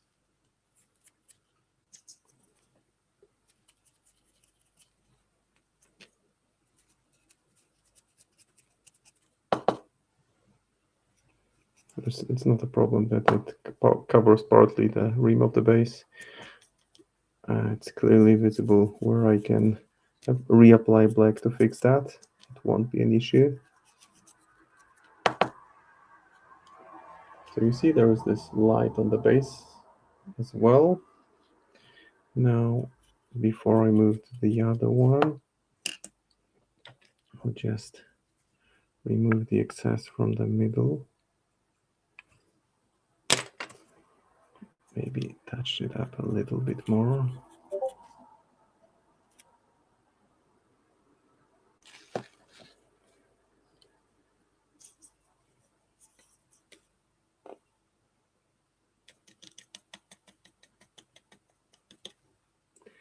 And the other one again, and then once again, I'm just applying it quite heavy to make sure it stays locked into the recessed areas and also affects areas around it. The same on the back. So essentially I'm just pushing it into the areas which I had covered with white dry brush prior to that. Now for the left hand, I will use pinkish glow for the right bluish. And that way those creatures of darkness will have some fun light effect going.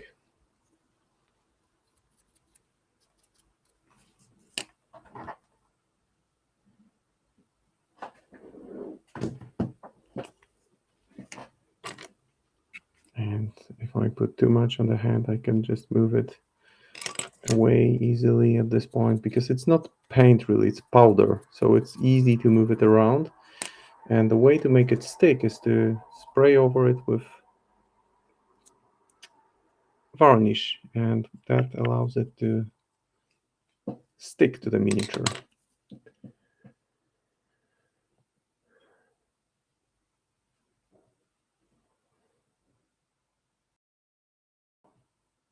Hey there. Thanks for dropping by and great to see you and look forward to hearing about tournaments, both in Zagreb and in Krakow. If all stars align, I will make both. If not, then at least Krakow this year. That's priority because it's the first Polish national tournament in years, and we hope to get some nice guests from different countries. We'll see how many. More than 20 have expressed willingness to join so far, and we'll see how many actually go through. And yeah, I know mobile Twitch is not optimal, but at least you get a sense of what's happened here. So I'm painting those two guys, working on some glow effect now with dry pigments.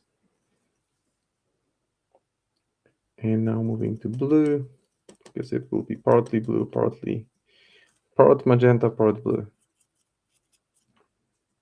So again, the strategy is the same. I'm essentially pushing blue in. And as you can see, it immediately creates this nice transition.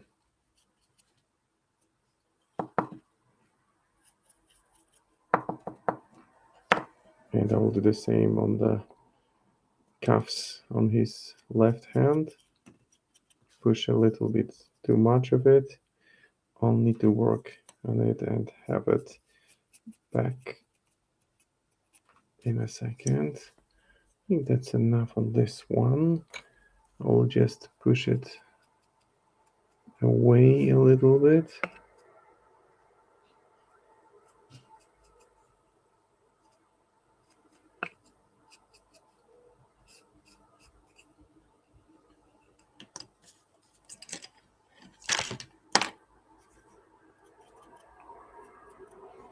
And now the other guy.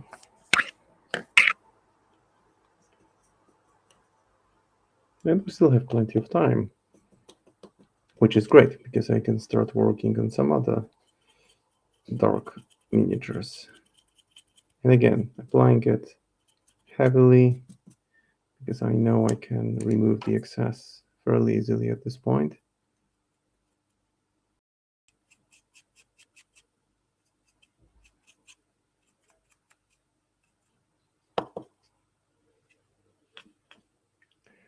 Right, so let me pause here for a second. I mean, not pausing the process, but again, I need to clean up the workspace a little bit.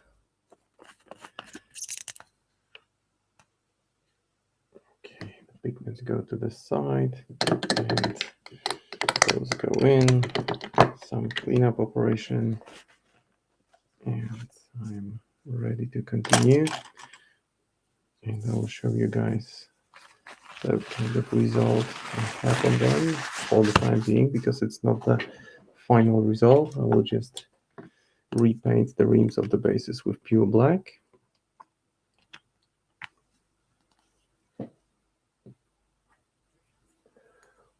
Well, you know, the way I approach it, I just try to spray varnish on them, but what I do is I spray it from larger distance, and as I spray, I move closer to the miniature, because what I find is if I spray it from too close distance, what happens is that uh, it just blows off most of the pigment.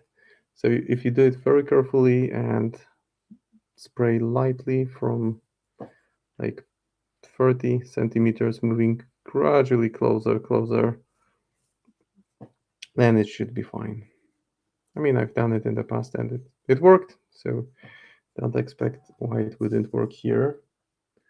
That's the first guy pretty much ready at this point. Only the gloss that's visible on the cloth will be, I mean, on the lower body, because it's not really cloth, will disappear once I apply matte varnish.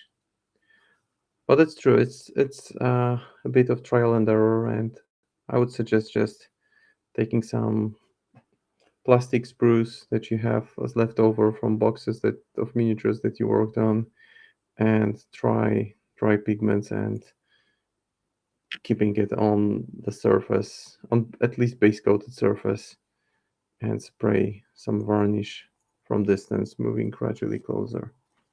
And that should do the trick.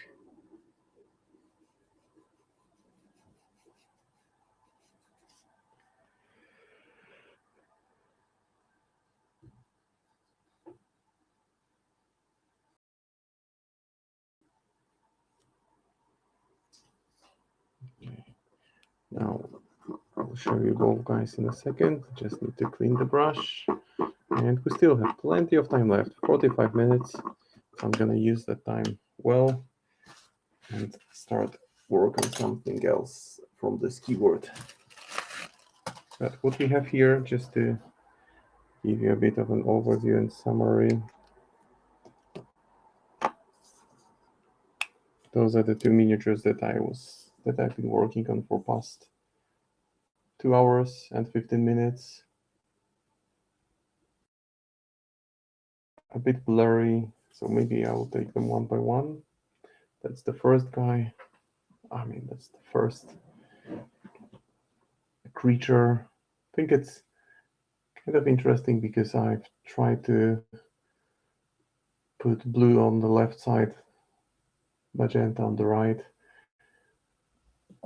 And actually, what I can still do is I can try to remove a little bit of excess of pigment off the base so that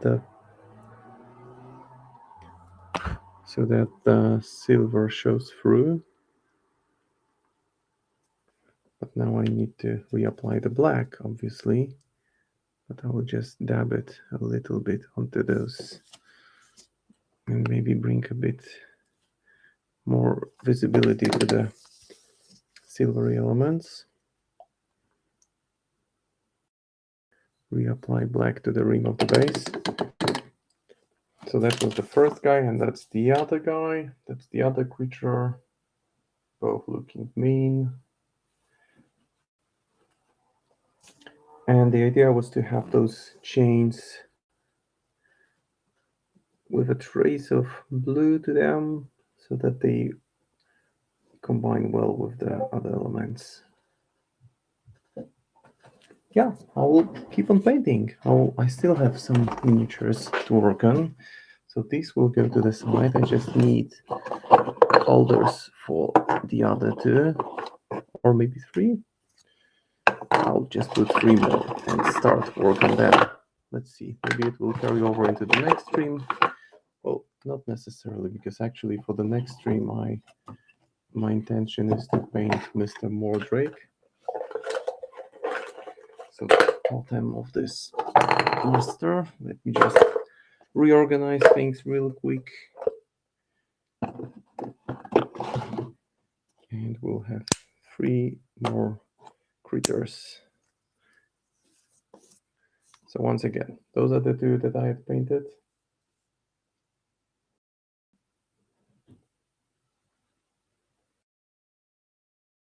Hey, thank you.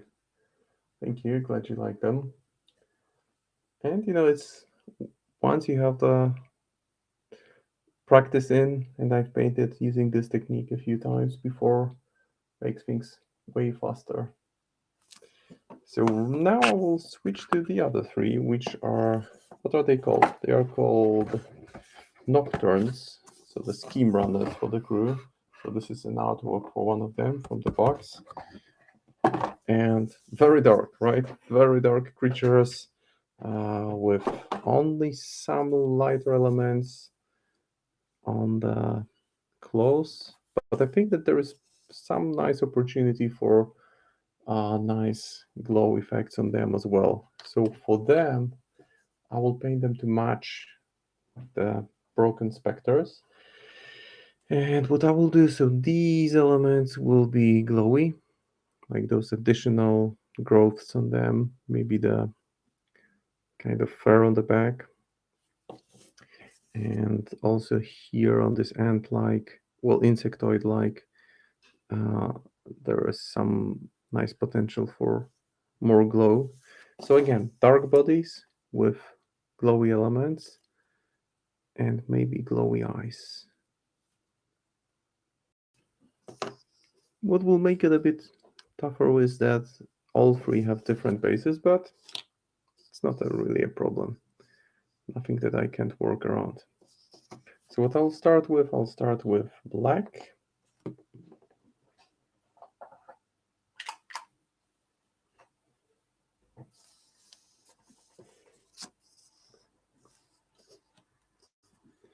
And apply it directly to the body of this guy. I'll start with this one. And I think that it's nice that each of those nocturnes looks completely different. So it's nice because when you think about other scheme runners, like for example Silurids, they are in a way similar creatures in different poses, and those are apparently the same creatures but in vastly different poses, and well, not only poses, but they look completely different. Each of them has a completely different look. So I'll start with I think I start with black, but I should have now change my mind. I will start with bright elements. So I'll go to this one. No, this one. I need the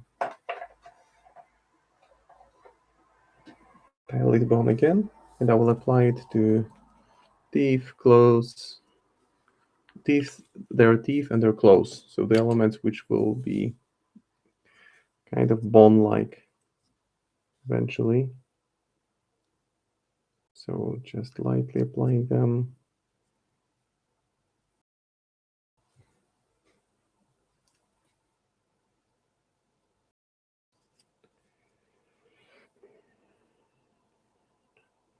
And these were also pre-shaded with black base coat and white spray over it. That's again one of the things that, yeah, those are amazing. Those are pretty amazing.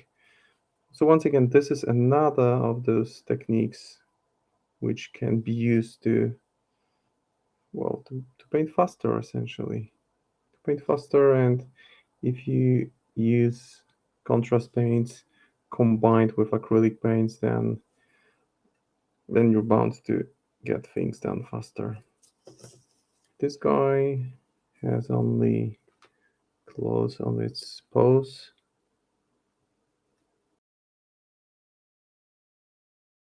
Not that visible. How does he walk? And those are absolutely lovely miniatures. I mean, each of them has a ton of character. I think I'll go for the same desolate look on their bases that I've gone for with the other one. And this one obviously just needs to have glowy eyes. It just needs to happen. So this will be like his claw, and the rest of the body will be black. And now I can move to black.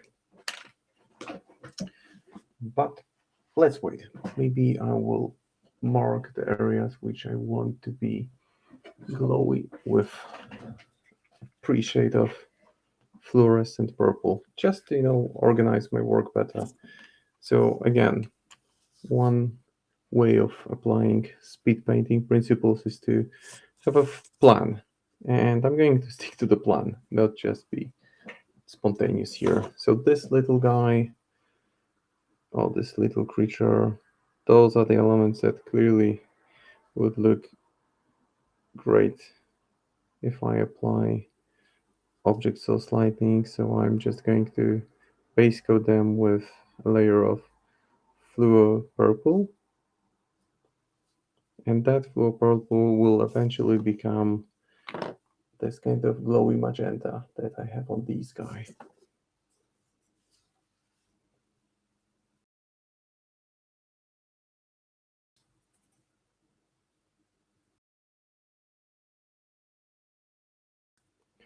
And a little bit more of that towards the back. Yeah, I mean, those are tools, right? And you get better. The more you use them, the better you get. But not all tools are great for everyone.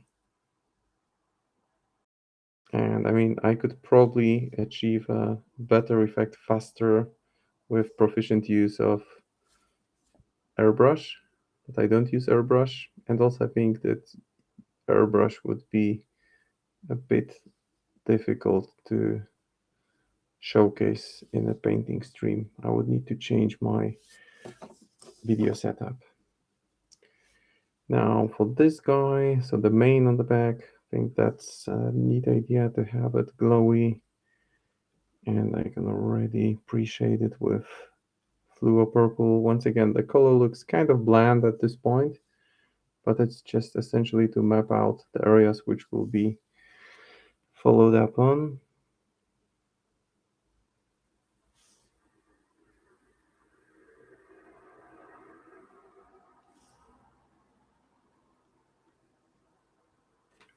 And also this looks like some kind of glow.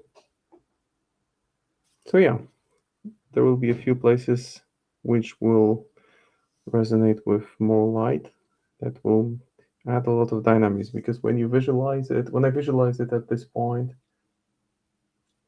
400 plus miniatures. Nice. That's a lot of miniatures.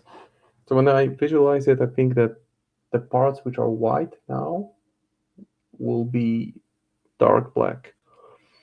So any kind of object source lighting will land nicely on darker areas around the, okay, and maybe the tip of the tail. So any kind of dark areas will absorb the lightning effect quite nicely. And the third little creature. So some here, some here. Well, it looks like some of the light sources coming out of his butt, really, which is a bit funny. But you never know with shadow creatures. I mean, I could just paint it wholly black and use the darkest, most matte shade of black and call it a day, but that wouldn't make for an interesting stream, and that wouldn't be a painting challenge. And I think it's, as painters, we should challenge ourselves to do something a bit more ambitious than the purely minimalist approach. 400 miniatures. You have every right to be lazy now. I mean, man, come on. How many of them were Malifaux miniatures? I'm curious. And the eyes here, the eyes will be glowy red. That's how I think they will be.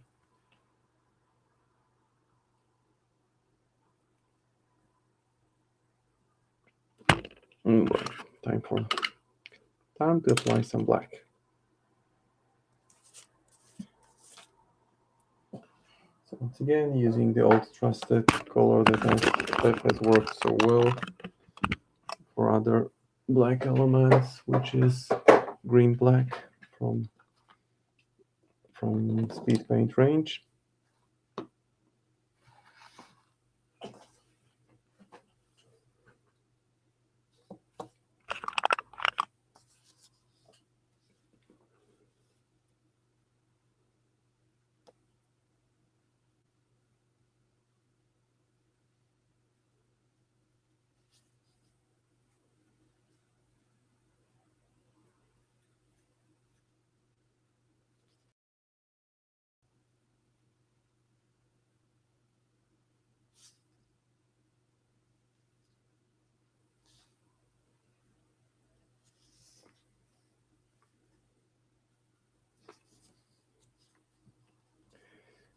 This one has got a really interesting body. I mean, my guess would be that the sculptors, I would assume digital sculptors, were told, hey, so we want those creatures from Land of Shadows that are super fast and resemble other creatures from our universe, but you can go crazy. And that's that's what happened here. Those are some highly unusual shapes combined together, because it's a bit like blend between different creatures in one.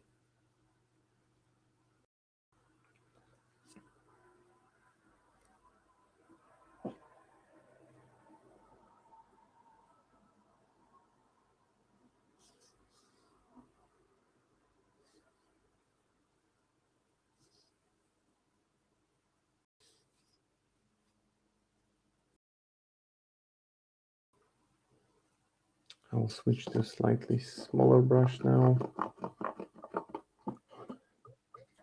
Ooh, board games. Cool. You know, my most recent board game miniatures were Elsa, Anna, and Olaf. Because my daughters got this Monopoly Junior game, and they featured 3 miniatures. And when they saw them, they said, "Daddy." And you know, when kids look at you with a lot of expectations in their eyes, then that's the commission that you take on and deprioritize anything else that you work on. So I painted those 3 miniatures over like 2 nights, I think, and they were ready for my older daughter's birthday, and the kids were super happy, and we played a few rounds of Monopoly since then. I mean, Monopoly is a good game to introduce kids to the concept of money's worth. That money carries certain worth, and you can pay different amount for different objects can have different value, and you can benefit from having objects or places of higher value. Oh yeah, glad you saw them. Yeah, I had fun painting them. They were quite different experience, different scale obviously, and different aesthetics. But you know, the thing that I found most challenging about painting those frozen miniatures were the eyes, because the eyes, they're like manga style, right? Different, larger. And you would think that larger eyes equals simpler, easier work, but not quite. I actually struggled a bit to make sure that the eyes looked even and that they didn't look that they looked cartoonish but proportional compared to the rest of the body, and the proportions weren't off too much. So this guy is pretty much base coated, already starting to look fun. I will paint the eyes separately because I want them to be like glowy red, so I would need a few layers for that. But for now I just want to make sure that I cover the bulk of the body. Yeah, I expected the nocturnes to be fun to work with, and I'm not disappointed. Super nice model. And we are approaching the final 30 minutes. Well, we are into the final 30 minutes of the stream. So once again, thanks for those who have been here for a while, and welcome to those who joined recently. I've moved from painting these two lovely creatures and this one.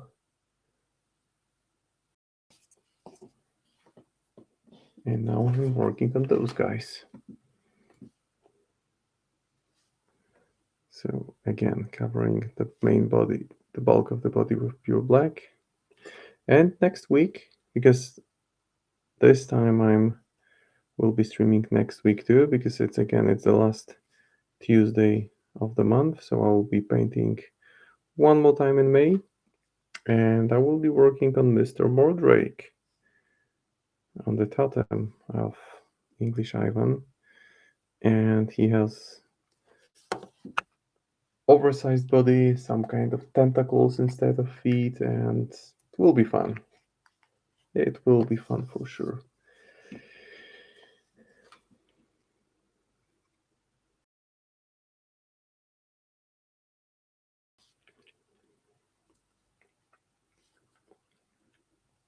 So again, the priority is to cover the whole body with black.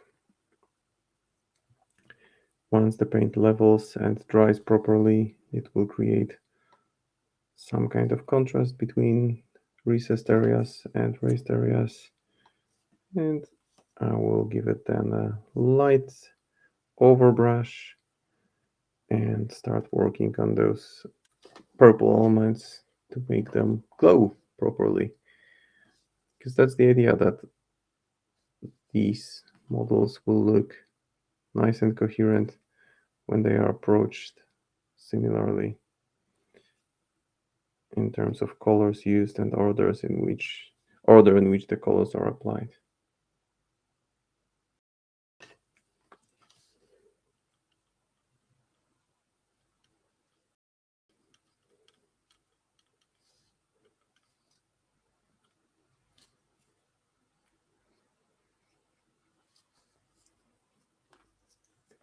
All right, let's move it back into screen and main focus.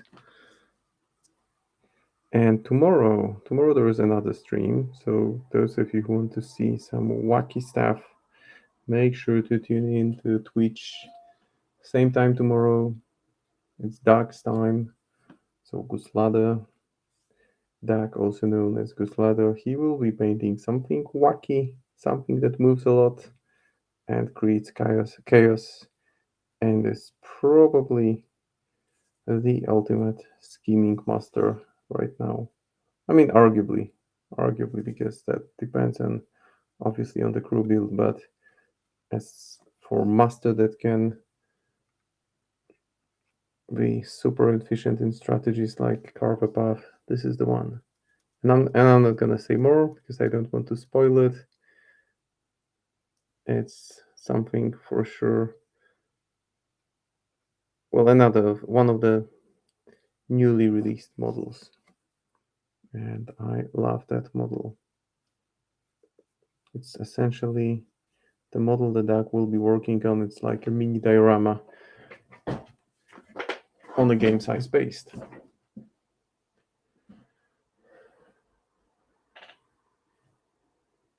Oh, magnifier. I've tried using magnifier. I've tried using the magnifying glass a few times, but to me it just ruins the perspective. And I cannot really work because if I try to paint using the magnifying glass, I paint pupils on cheeks and I just can't seem to get the perspective right. It seems to be always off and I really, really struggle.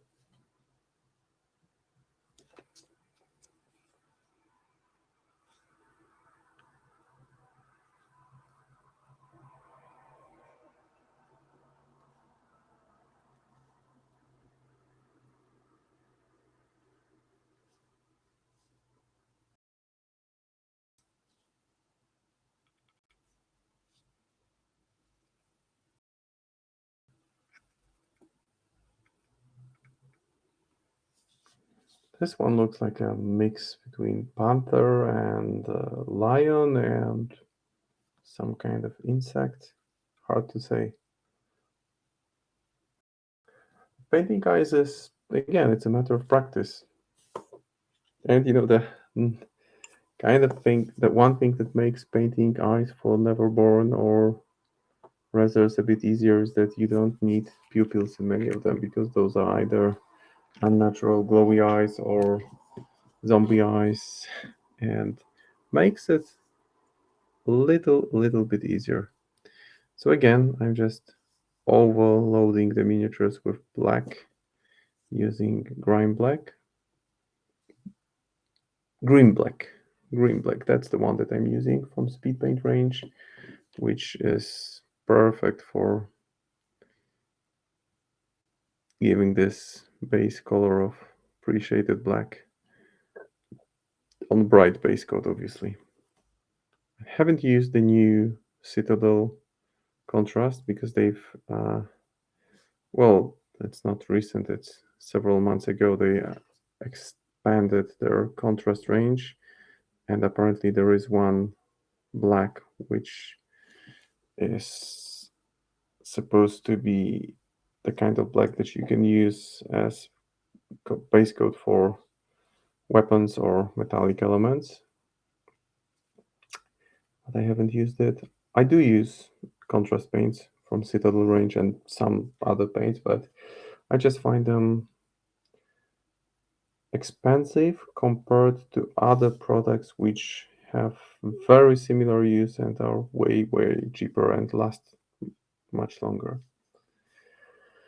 Not to mention, I really dislike the way that they are packaged, the Citadel paints. They do not have dropper bottles, and that's a pass for me most of the time. I just prefer to buy paint already in the proper dropper bottle. I mean, you can transfer it from one pot to another, obviously, but if you can buy a comparably good product for half the price, then it doesn't seem to be much sense in buying the more expensive product, which will generate additional work from the get-go.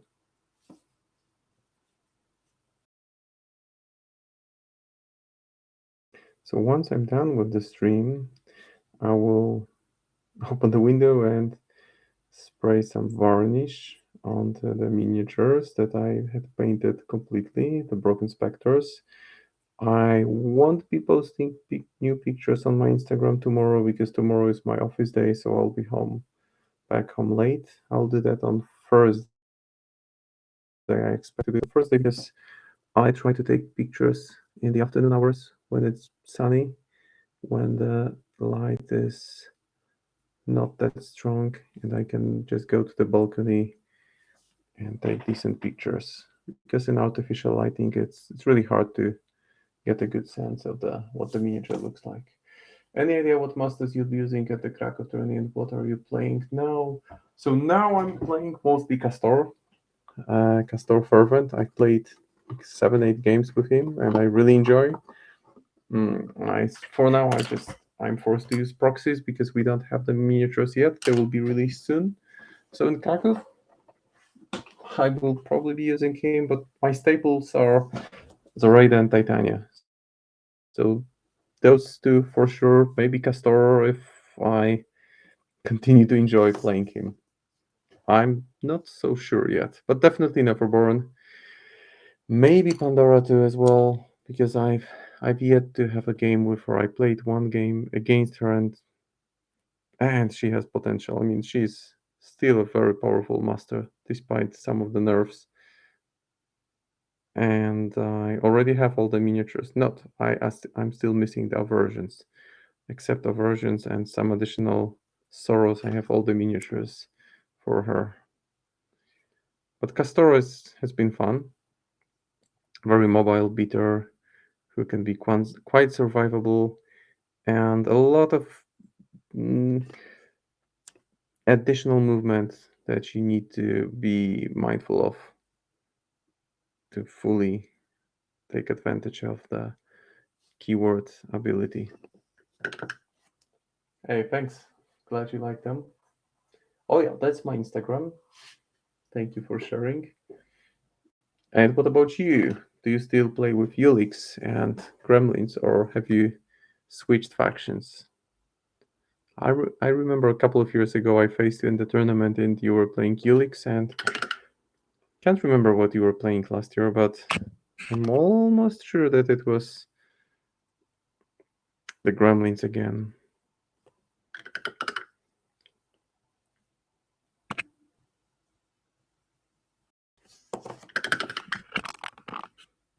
Okay, so these guys are... Look, even a quick dab of base colors already... Whoops. Let me just put them closer to the camera.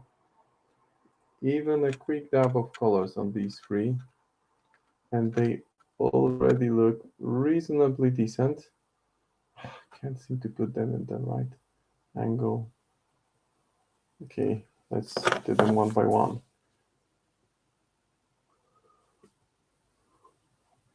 Let's take this guy. See, you have 3 colors, so tournament legitimate. I still need to finish the base. Oh, you switch to Racers. Molly mostly, Ultra Ejecto and Kirai, but Helix 2 is really fun. Yeah, he's mobile shooter who hits heavy, lots of burning and all that jazz. And Jack has always been a good master, a very good master. I hate the hang. I hate them with passion. I always flip Red Joker against them, and that is always a cruel disappointment. But Jack 2 is also fun, mobile, and he's a problem. So next stage would be to paint the bases, and I think I'll just go ahead and quickly do the rims of the bases on these 3, just so that and you will see immediately how much of an impact it makes if I just paint the rims of the bases. Let me just grab the brush that I have dedicated for that. Oh, might as well be this one here. Everybody burns. Yep, that's true. And I played one tournament game against Jackdaw 1 with Titania, and I took Assassinate, brought him to 1 health at least 2 times. Then had some unlucky flips and couldn't finish him off. So he scored 1 point for Assassinate and just got stuck in the fact that I just wasn't aware how quickly he heals. It's deceptive because he has just a few wounds. So you look at it and say, oh, right, I can bring him down, but it's never that easy. You need some condition to put some conditions on him. So maybe Zoraida would be a decent pick against him with her ability to connect Voodoo Doll to Jackie, but not easy for sure. Right, and now maybe now this one. Let's just paint the rim of the base, and I mean, it's not like a huge thing, but it becomes immediately impactful when you paint the rim of the base. That way the model will already, I'll need to reapply some glue to the base. Have some kind of frame to it and look more presentable. Okay, this one will need some glue to get back onto the base. And this is like a factory base on this large insectoid-like creature. It's probably my favorite out of those three. Truly unique. I mean, it could be part of the Nexus very well, because it seems to match the aesthetics. I haven't really seen them used in the game, but I played against English Ivan once, and that was a long time ago. Or maybe there were some. Maybe I faced him twice. Can't really recall now. All right. Yeah, if you play smart, if you discard, if you have card draw, and if you use soul stones to mitigate that 1 point that he gets, he can last a long time. So time to start wrapping things up for today. So those were the two miniatures that I painted completely from the beginning. So 2 Brocken Spectres. That's the first one. I'll try to get it more clearly. Seems that the focus isn't handling the object source lighting that well, but for what it's worth, that's the first of them. So started with dark. This one, looking at it now, it seems hard to believe, but I actually started with very bright, almost white base coat for this one. All right, let's try to get a better view of this. And that's the other one.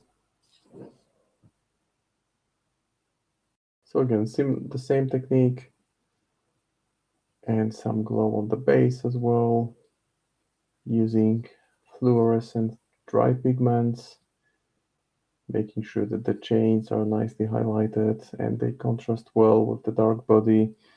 The face and the forearms are painted in a slightly different color than the clothes. And yeah, those are the 2 guys. So thank you for those who were in the stream. Great to have some conversation with people watching, and make sure to check in tomorrow.